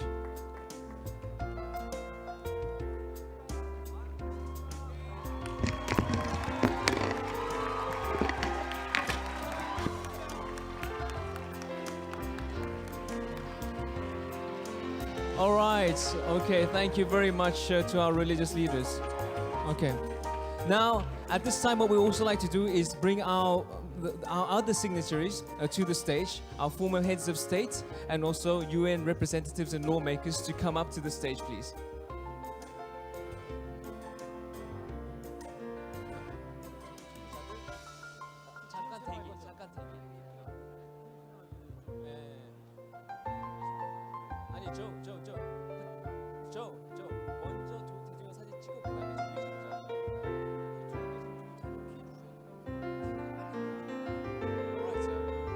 Your Excellencies, we're waiting for you up on the stage.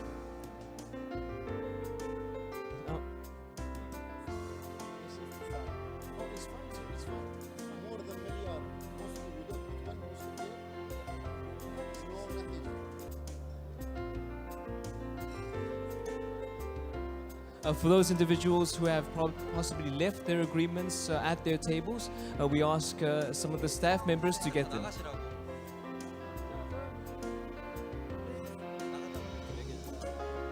Alright, we do apologize for the chaos, but we ask some of the members of the press to just back up a little bit. Thank you. Okay, to our Excellencies on stage, if everybody could open your agreements that have been signed, please.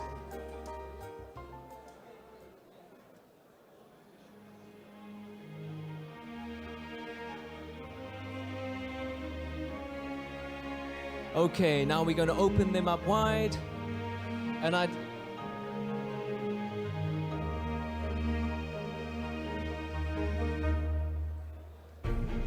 do you?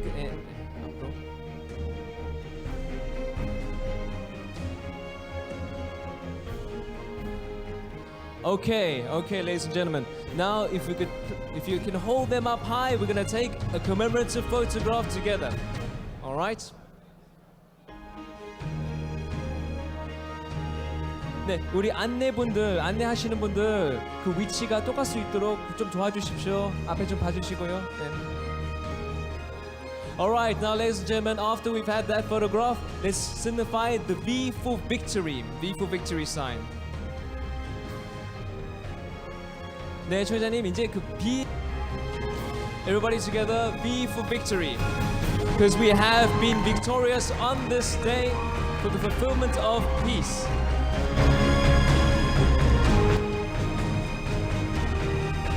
Thank you once again. We're going to take one last photograph, and that is also with the religious leaders. Can you also make your way back to the stage? Religious leaders, can you also make your way back to the stage to take one more commemorative photograph? And just before we go there, let us hold hands.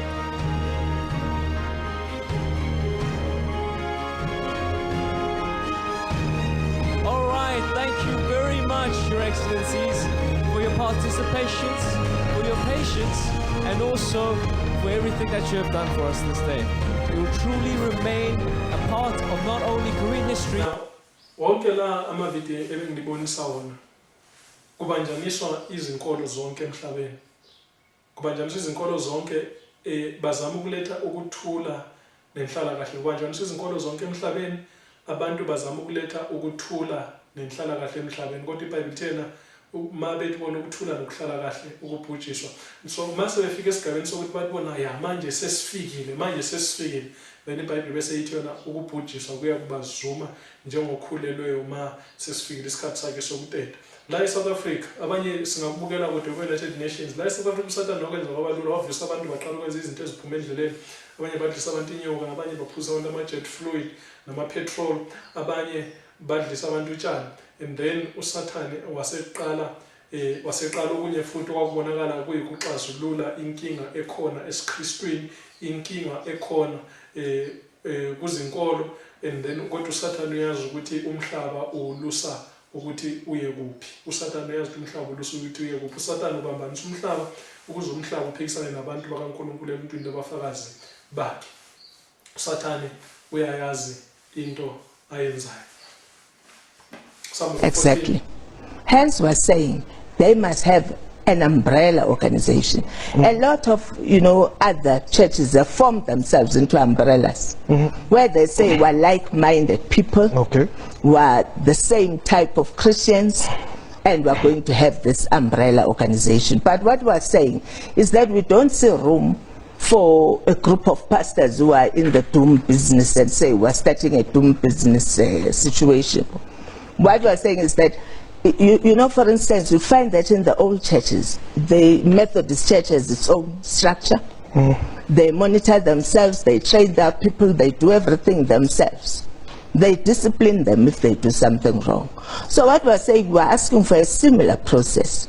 Because what we have now is independent churches, many of them. Some are saying 100,000 in the country. And we're saying let them identify Because freedom of association is key in the Constitution. Let them say, we associate ourselves with this group. Okay. They will monitor us, we submit ourselves to them.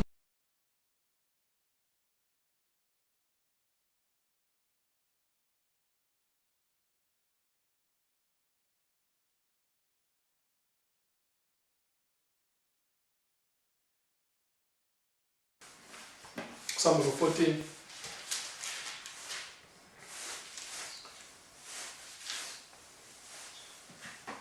Example 14 verse 12 bese ithi yona iBhayibheli nakho ukubekezela kwabangcwele abagcina imiyalo kaNkulunkulu nokukholwa nguJesu. Nakho ukubekezela kwabangcwele la umhlaba wonke wamukela uPawulu esilukhuleka kuso isilo.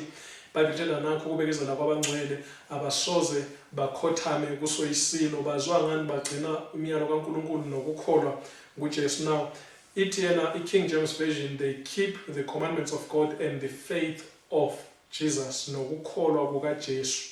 uJesu ukukholwa kwakhe sakubona ngani waphila wenza intando kaNkulunkulu akaphambukanga nakancane entandweni kaNkulunkulu. So kusizukulwane sokugcina kuza kuba nabantu abazakuphila bangaphambuki entandweni kaNkulunkulu nakancane. Abesethi no verse 13 ngase ngizwa izwi livela ezulwini lithi loba ukuthi babusisiwe abafileyo befela enkosini kusukela kulesi sikhathi.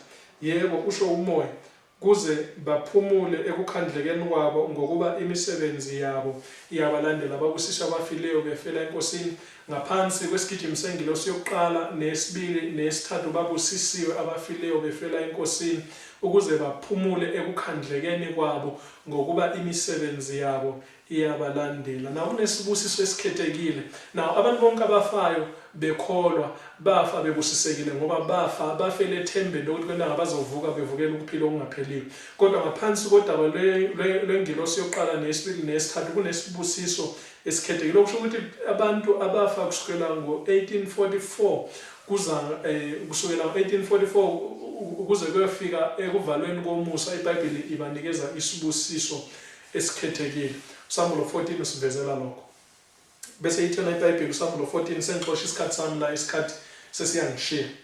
Usambulo 14 verse 14 ngase ngibona bheka nanto ifu elimhlophe nophezu kwefu kuhlezi ofana nendodana yomuntu enomqhele wegolide ekhanda lakhe nasesandleni sakhe enesikela elibukhali.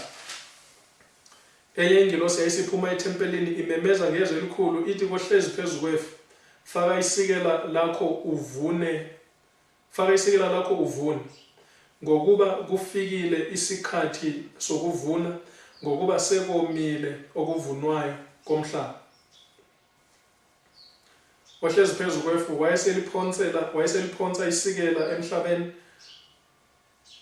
wawusuvunwa umhlaba. Enye ingilosi yayisiphuma ethempelini elisezulwini nayo inesikela elibukhali. Nenye ingilosi futhi yaphuma e-altare inamandla phezu komlilo yamemeza ngezwi elikhulu kuyo ebenesikela elibukhali ithi faka isikela lakho elibukhali ubuthe amahlukuzo omvini womhlaba ngokuba izithelo zomvini zivuthiwe. Ingilosi yayisiphonsa isikela layo emhlabeni yawuvuna umvini womhlaba yawuphonsa esikhamweni sewayini esikhulu solaka lukaNkulunkulu. Isikhamo sanyathelwa ngaphandle komuzi kwaphuma igazi esikhamweni laze lafika ematomini amahashi liqeda amastadiyo ayinkulungwane namakhulu ayisithupha. Now lama verse sesiwafundile ikhuluma ngesikhathi sokuvuna. Ingilosi ikhuluma ngesikhathi sokuvuna. Isikhathi sokuvuna sinini? Ingilosi ikhuluma ngesikhathi sokuvuna. So umbuzo uthi isikhathi sokuvuna sinini? Ithi la verse 15 ingilosi yayisiphuma ethempelini memeza ngezwi elikhulu ithi kohlezi phezu kwefu faka isikela lakho uvune ngokuba kufikile isikhathi sokuvuna ngokuba sokumele ngokuba sekomile okuvunwayo komhlaba. So ikhuluma ngesikhathi sokuvuna. Incwadi kaMathewu 13 isikhathi sokuvuna sinini? isikhathi sokuvuna sini now. Ake ngisho manje ngingafunda uMathewu 13, isikhathi sokuvunwa isikhathi sophawu lwesilo. Isikhathi sokuvunwa isikhathi sokuvuna emhlabeni isikhathi sophawu lwesilo. Ngihle ngiveze ngaphambilini sizophinda sibuye futhi kulolu ntaba. Isikhathi sokuvuna isikhathi sophawu lwesilo. Encwadini kaMathewu 13 verse 21 kuya ku verse 30. NgokaMathewu 13 verse 21 kuya ku verse 30. Verse 24 hayi verse 21 verse 24 ithi yona iBhayibheli omunye umfanekiso wawubeka kubo wathi umuso wezulu ufaniswa nomuntu owahlanyela imbewu enhle ensimini yakhe. Kepha abantu besalele kwafika isitha sakhe sahlanyela ukhula phakathi kwamabele samuka. Kwathi ukuba likhule ikhaba kuthele isithelo khona kwabonakala nokhula. Kwasokufika izisebenzi zomnumzana zathi kuye Nkosi, awuhlanyelanga imbewu enhle ensimini yakho na? Pho ilutholephi ukhula na? Wathi kuzo, lokhu kwenziwe ngumuntu oyisitha. Izisebenzi zathi kuye, uthanda ukuba siye ukulubutha na? Kodwa wathi qha, funa nithi nxa nibutha ukhula nisiphule amabele kanye nalo. Yekani kukhule kokubili ndawonye kuze kuvunwe ngesikhathi sokuvuna. Ngiyakuthi kwabavunayo buthani kuqala ukhula nilubophe izinyanda ukuba lushiswe nibuthele amabele engotsheni yami. So uthena ukhula namabele kukhula ndawonye kuze kufike isikhathi sokuvuna. Okusho ukuthi ebantwini abantu bangabakaNkulunkulu emhlabeni bakhula bonke baphila bonke kuze kube isikhathi sokuvuna. So uthi yena uJesu Kristu lana ku verse 30 uthi yena yekani kukhule kokubili ndawonye kuze kuvunwe ngesikhathi sokuvuna. Ngiyakuthi kwabavunayo buthani kuqala ukhula nilubophe izinyanda ukuba lushiswe nibuthe amabele engotsheni yami. So mase sesikhathini sokuvuna mase sesikhathini sokuphela ekupheleni komhlaba uthi yena uyakuthuma abavunayo ukuthi babuthele ndawonye kuqala ukhula then bese kubuthelwa amabele engotsheni kaNkulunkulu. Babuthele ndawonye kuqala ukhula bese kubuthelwa amabele engotsheni kaNkulunkulu. So ngithe mina isikhathi sophawu lwesilo isikhathi sokuvuna. Okusho ukuthi abamukela uphawu lwesilo bayakubuthelwa ndawonye kuqala and then bese kuhlanganiswa abantu bakaNkulunkulu. Abesethena uverse 36 kuya ku verse 43. Khona wazishiya izicubu weza endlini basondela kuya abafundi bakhe bathi sichasisele umfanekiso wokhula ensimini. Wayesephendula ethi kubo, ohlanyela imbewu enhle indodana yomuntu. Insimu yizwe, imbewu enhle yibo abangabantwana bombuso, kodwa ukhula ngabantwana bomubi. Kepha isitha esaluhlwanyelayo nguSathane. Ukuvuna kungukuphela kwezwe nabavuni izingilosi. Ukuvuna kungukuphela kwezwe nabavuni izingilosi. Now ukuvuna akusikho kuza kukaJesu. Ngifuna ukuthi sikucacise lokho ngoba uthi yena kuqala ngesikhathi sokuvuna koqala kubuthelwe ndawonye kuqala ukhula and then bese kubuthelwa amabele engotsheni kaNkulunkulu. So isikhathi sokuvuna akusona isikhathi sokuvuna. uJesu eza sekuvuniwe vele. So isikhathi sokuvuna isikhathi sokwehlukanisa ukhula namabele. Uthena ukhula luyakubuthelwa ndawonye kuqala bese amabele abuthelwe endaweni engotsheni kaNkulunkulu. So isikhathi sokuvuna isikhathi sophawu lwesilo lapho kuzakuhlukaniswa khona emhlabeni wonke. uNkulunkulu uzakuhlukanisa khona abantu bakhe nalabo abangabona abantu bakhe. So isikhathi sokuvuna isikhathi sophawu lwesilo ngoba sekwedlula isikhathi uphawu lwesilo kalisekho elinye ithuba lokwehlukanisa. So isikhathi sokuhlukanisa isikhathi sophawu lwesilo. Njalo yini ehlukanisayo? Ngoba iBhayibheli masikhuluma ngesithunywa eBhayibhelini mayikhuluma ingilosi eBhayibhelini ikhuluma ngesithunywa. So okuhlukanisa yizwi likaNkulunkulu okuyisithunywa lisetshenziswa yizinceku zikaNkulunkulu. Now uJesu mayinikeza lo mfanekiso uthi yena izisebenzi zomnumzana ziyabuza ukuthi ufuna sambe solusimbula na ukhula silukhiphe. uJesu athi na cha, funa nithi nikhipha ukhula ngcele nikhiphe namabele. So uJesu uthena akuwona umsebenzi wethu ukuthi sihambe sithi wena uyisona iphume echurch asukufuni, wena uyisona hlukana nathi asukufuni. Uthena akona umsebenzi wethu ukwenza lokho, kodwa thina umsebenzi wethu ukuthi sishumayele izwi likaNkulunkulu. Izwi likaNkulunkulu yilo eliza kuhlukanisa. Izwi likaNkulunkulu yilo eliza kuhlukanisa, hayi thina, kodwa izwi likaNkulunkulu yilo eliza kwehlukanisa. So akuwona umsebenzi wethu, ngiyaphinda, akuwona umsebenzi wethu ukuthi sibuka abantu ngalokho abakwenzayo. Yebo ngabe benza okubi, yebo ngabe benza izono, kodwa akuwona umsebenzi wethu ukuthi sibaxoshe emhlambini kaNkulunkulu, kodwa izwi likaNkulunkulu liza kuzehlukanisela lona. Abesethena verse 39, kepha isita esaluhlanyelayo nguSathane ukuvuna kungukuphela kwezwe abavuna izingilosi. Ngakho-ke njengokuba ukhula luyabuthwa lushiswe emlilweni, kuyakuba njalo ekupheleni kwezwe. Njengokuba ukhula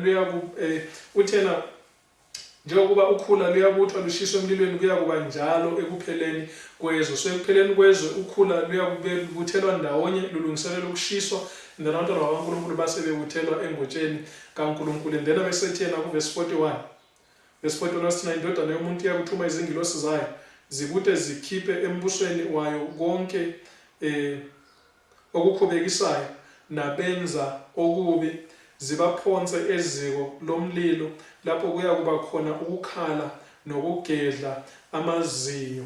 So ithena indodana kaNkulunkulu ngesikhathi sokuvuna, ngesikhathi sokuvuna kuyona i-1 day, isikhathi sokuvuna kuyona i-2 days, kodwa iBhayibheli ikhuluma ukuthi yena isikhathi sokuvuna. Uma uvuna emasimini awuvuni ngosuku olulodwa uqeda, unless uma unensimu encane, kodwa uma unensimu enkulu angeke ukwazi ukuthi uvune ngosuku olulodwa uqede. So iBhayibheli kayikhulumi ngosuku lokuvuna, kodwa ikhuluma ngesikhathi sokuvuna. So kusho ukuthi isikhathi sokuvuna it's a period of time.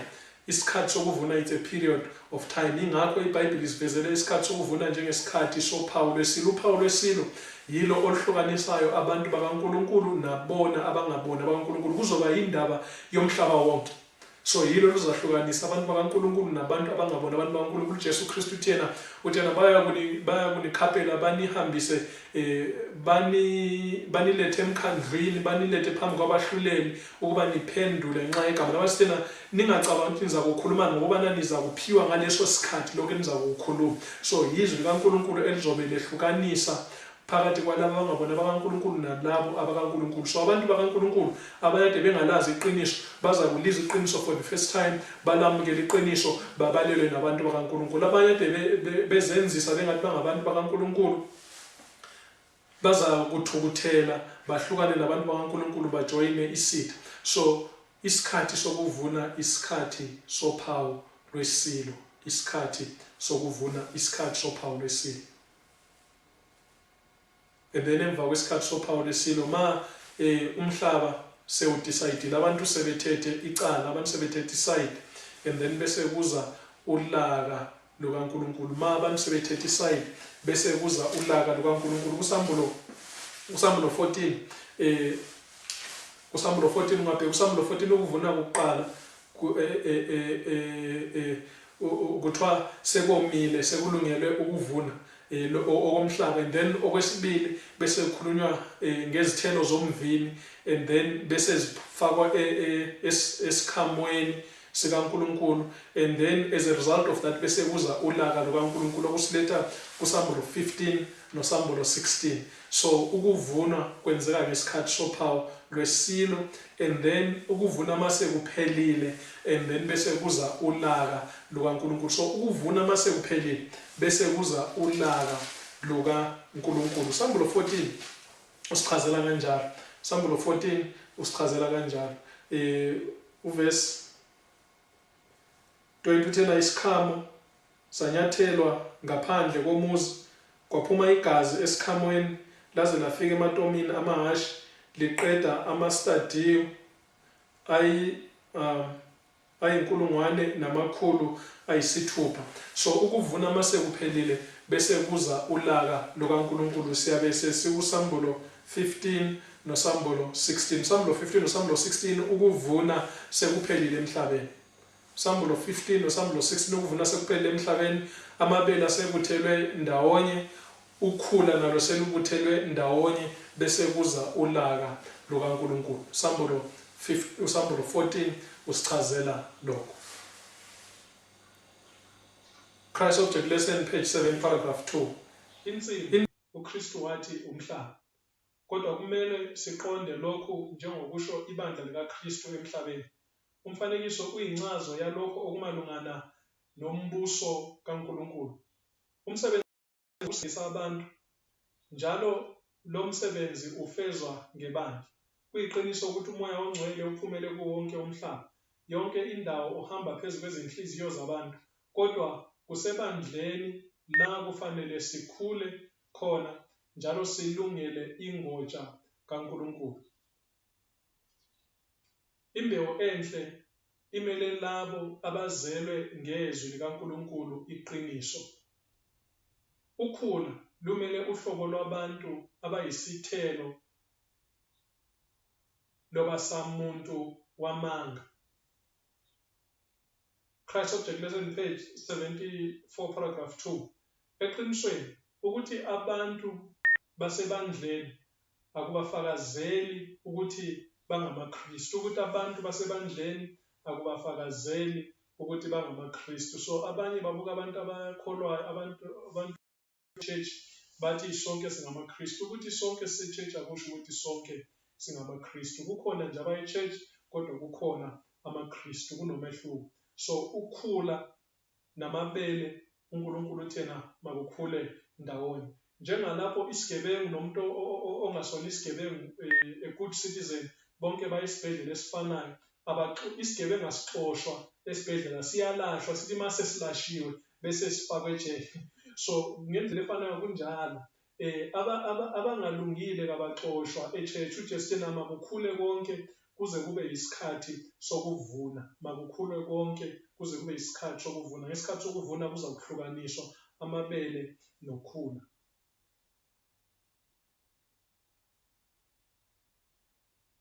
uKristu wenze kwacaca ukuthi labo abaphikelela isonweni esimgcele kufanele bahlukaniswe nebandla. Kodwa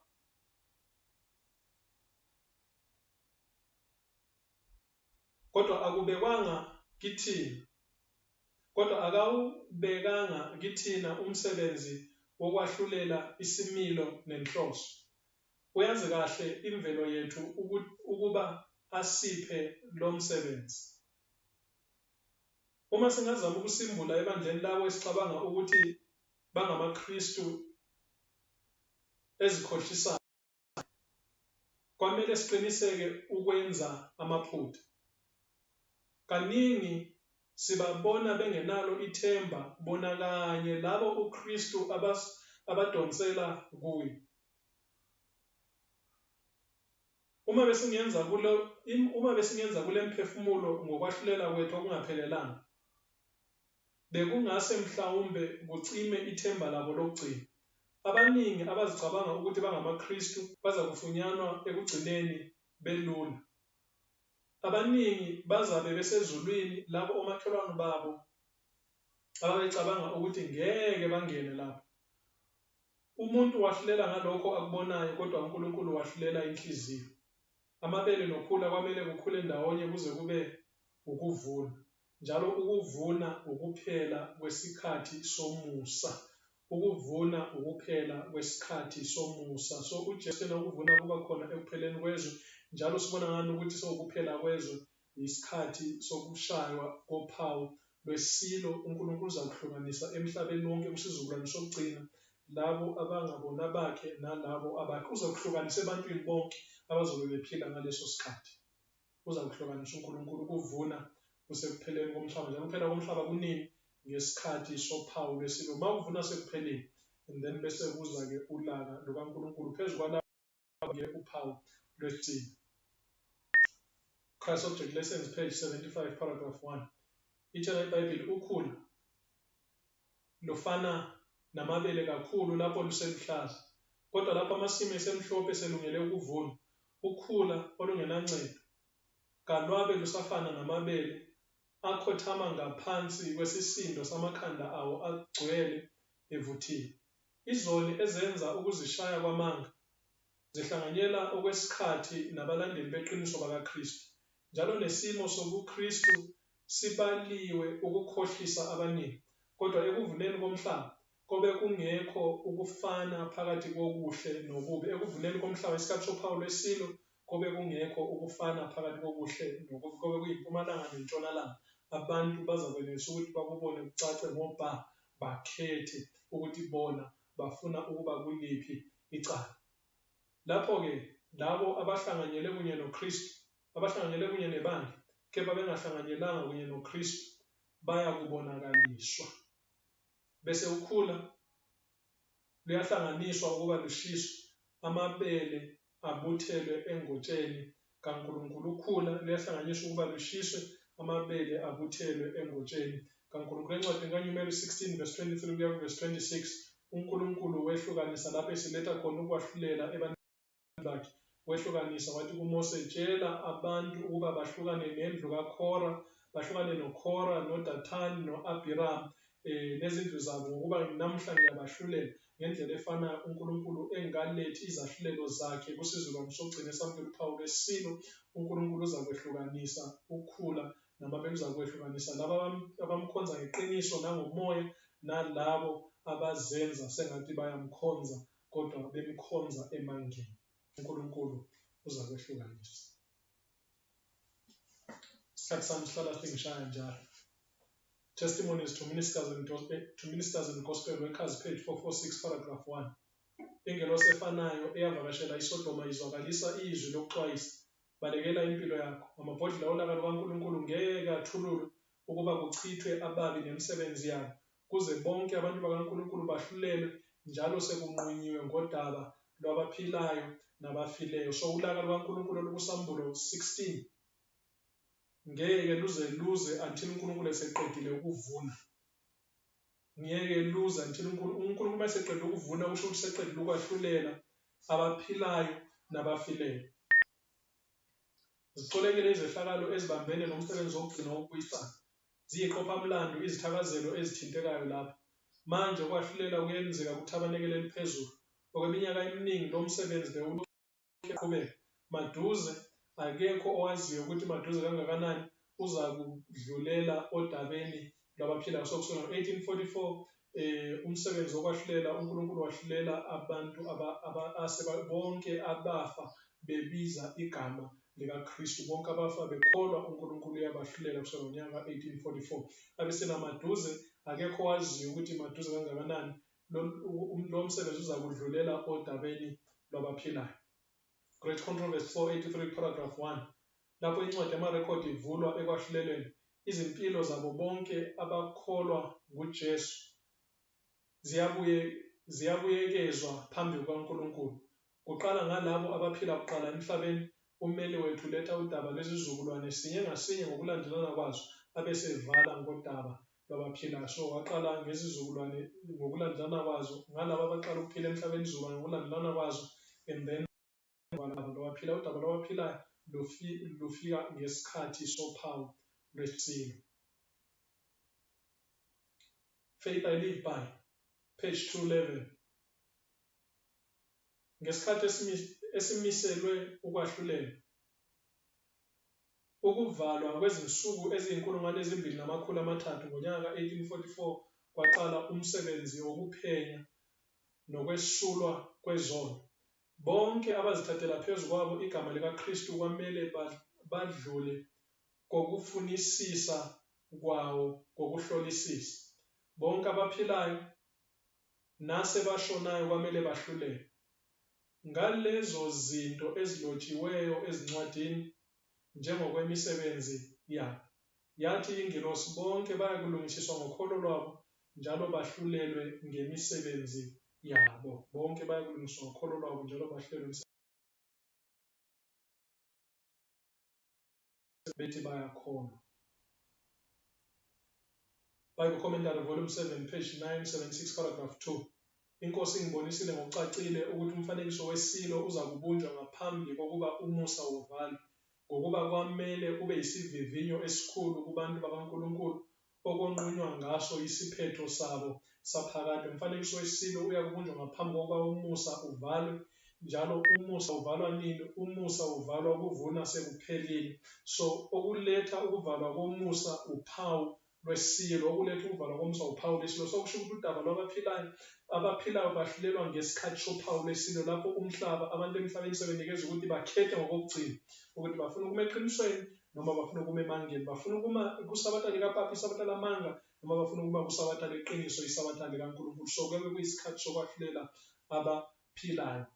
Siyakuviva uphawu lwesilo nomfanekiso wesilo.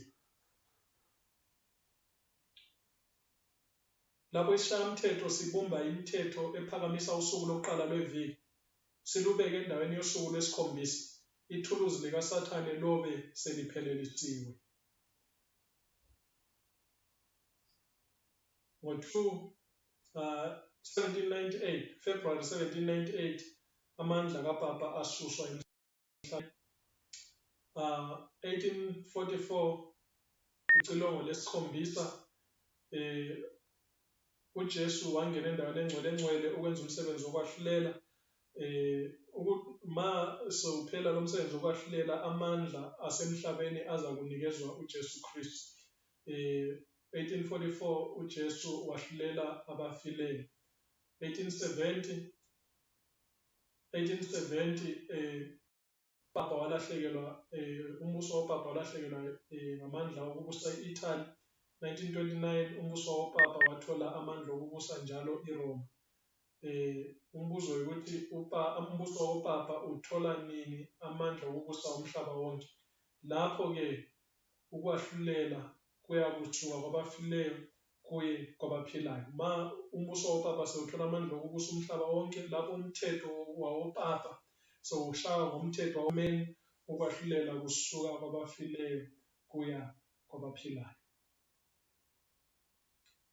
Kwamanje amalungiselelo aqhubekela phambili nonyakazo luyaqhubeka, oluzoletha umphumela ongumfanekiso wesilo. Izehlakalo ziza kulethwa emlandweni womhlaba eziza kugcwalisa ukuveza ngaphambilini kwesiprofetho salezi zinsuku zokugcina. Sike sakhuluma ngakho ezifundweni esike sakhuluma ngazo. Isabatha liza kuba isivivinyo esikhulu sokuthembeka, ngokuba lingumcijo weqiniso okuliwa ngawo ngendlela ekhethekile. Lapho isivivinyo sokugcina silethwa phezu kwabantu, lapho-ke umzila wokuhlukanisa uza kudwetshwa phakathi kwalabo abamkhonzayo uNkulunkulu nalabo abangamkhonzi. So isabatha isivivinyo sokugcina, sokusho ukuthi uma kubekwa isabatha lamanga ngokomthetho wahulumeni, sokuyisivivinyo sokugcina, usizukulwane sokugcina uNkulunkulu, then ukwahlulela sabe sesazi ukuthi ukwahlulela sekusukile kwabafileyo sekukulabo abaphilayo. So ngoba abafileyo angeke ubavivinye phela, uvivinya abantu abaphilayo. Abesethi lapho-ke umzila wokudwetshwa umzila uza kudwetshwa ohlukanisayo phakathi kwalabo abamkhonza uNkulunkulu nalabo abangamkhonzi. Ukhula namabele kuza kwehlukaniswa isikhathi sokuvuna. Ngenkathi ukugcinwa kwesabatha lamanga ukuhambisana nomthetho wezwe kuphikisana nomthetho wesini, kuyabe kungukufunga ukulalela amandla aphikisana noNkulunkulu. Ukugcinwa kwesabatha leqiniso kulalelwa umthetho kaNkulunkulu kungubufakazi bokwethembeka kumdali, ngenkathi olunye uhlobo lwabantu ngokwamukela isibonakaliso sokuzehlisa emandleni asemhlabeni lwamukela uphawu lwesilo, olunye lukhetha isibonakaliso sokuthembeka kugunya elingcwele lwamukela uphawu lukaNkulunkulu. Christ Object Lesson, page 75, paragraph 1. Umsindisi akakhombi phambili lapho lonke ukhula luza kuba ngamabele. Amabele nokhula kukhula ndawonye kuze kube ukuvuna ukuphela kwezwe, bese ukhula luboshwa izinyanda ukuba lushishe, bese amabele abuthelwa engotsheni kaNkulunkulu. Lapho-ke abalungile bayakukhanya njengelanga embusweni kayise. Lapho-ke indodana yomuntu iyakuthuma izingilosi zayo, njalo ziza kususa embusweni wakhe zonke izinto ezikhubekisayo nalabo abenza ububi zibaphonse echibini lomlilo la kukhona ukukhala nokugedla kwamazinyo. Isikhathi sokuvuna isikhathi sophawu lwesilo lapho abantu sebenzile izinqumo, abanye sebamukela isabatha likaPapa, abanye sebamukela isabatha likaNkulunkulu, umhlaba wonke sewunqumile. Umusa uza kuvalwa, isikhathi sokuvuna sobe sesiphelile, and then bese kuza ulaka lukaNkulunkulu, then bese kuza kwaJesu Kristu, then ekugcineni bese kuza ukubhujiswa kwabantu. Izindaba zeBhayibheli, Psalm 14. Isivivinyo kusizukulwane sokugcina. Isivivinyo kusizukulwane sokugcina ngesikhathi sokwahlulela abaphilayo. Isivivinyo sophawu lukaNkulunkulu nophawu lwesilo. Mase sifika kuleso sikhathi siyabe sisazi ukuthi ukwahlulela sekusukile ezulwini kwabafileyo sekungene odabeni lwabaphilayo. uNkulunkulu usizela ekuphileni ekuthini sithembeke kuze kube sekugcineni. Abe sesinikeza ukuqhela olunye. USathane usikhanga ngazo zonke izinto asikhanga ngazo ukuze sikhohlwe ngalokho kuzayo phambili. Udaba lwezingilosi ezintathu zikaSamuel 13. Udaba lwezingilosi ezintathu 25 ekaJuda 24 no-25.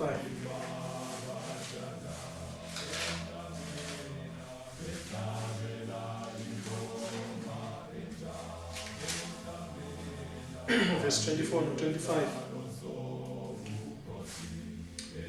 Kepha kuyena onamandla okunilinda ukuba ningaqhubeki, nimiswe phambi kwenkazimulo yakhe ningenasici, ninokuthokoza okukhulu.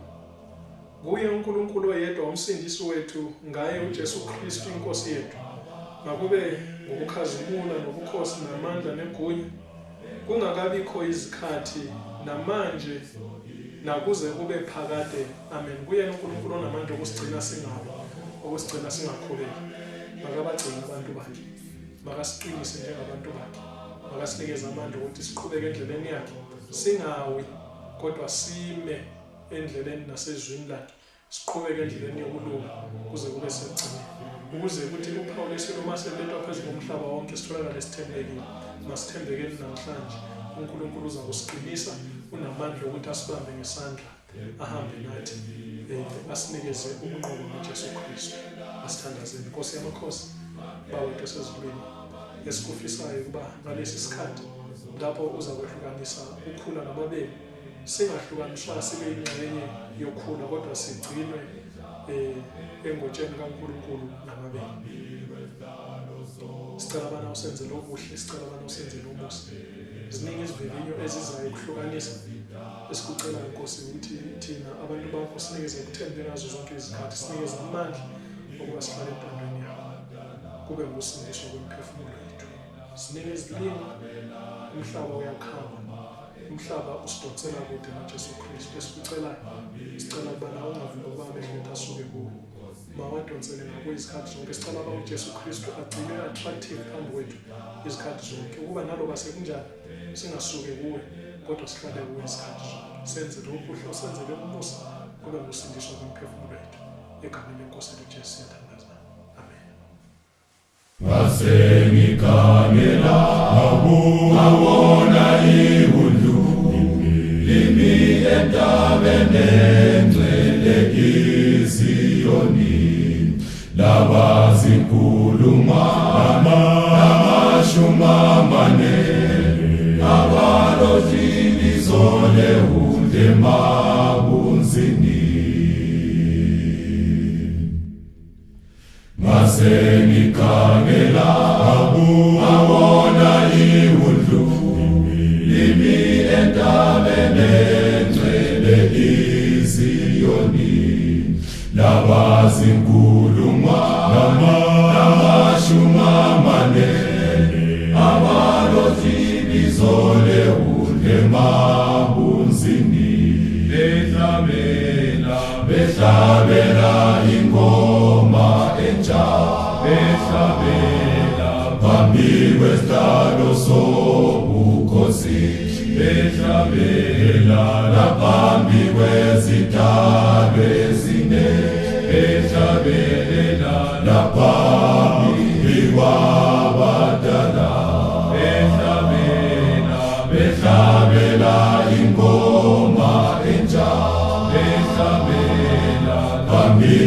wezihlalo zobukhosi behlabelana phambi kwezidalwa ezine behlabelana phambi kwabadala yibo labo abahlelwe emhlabeni bengangcoliswa ngayiso isifazana ekuphileni kwabo babengela sici bakhethwa baba yizithelo zokuqala yibo labo abahlelwe emhlabeni bengangcoliswa ngayiso isifazana ekuphileni kwabo babengela sici bakhethwa baba yizithelo zokuqala behlabela ingoma entsha behlabela phambi kwesihlalo sobukhosi behlabelana phambi kwezidalwa ezine behlabelana phambi kwabadala behlabela ingoma entsha behlabela phambi kwesihlalo sobukhosi behlabelana phambi kwezidalwa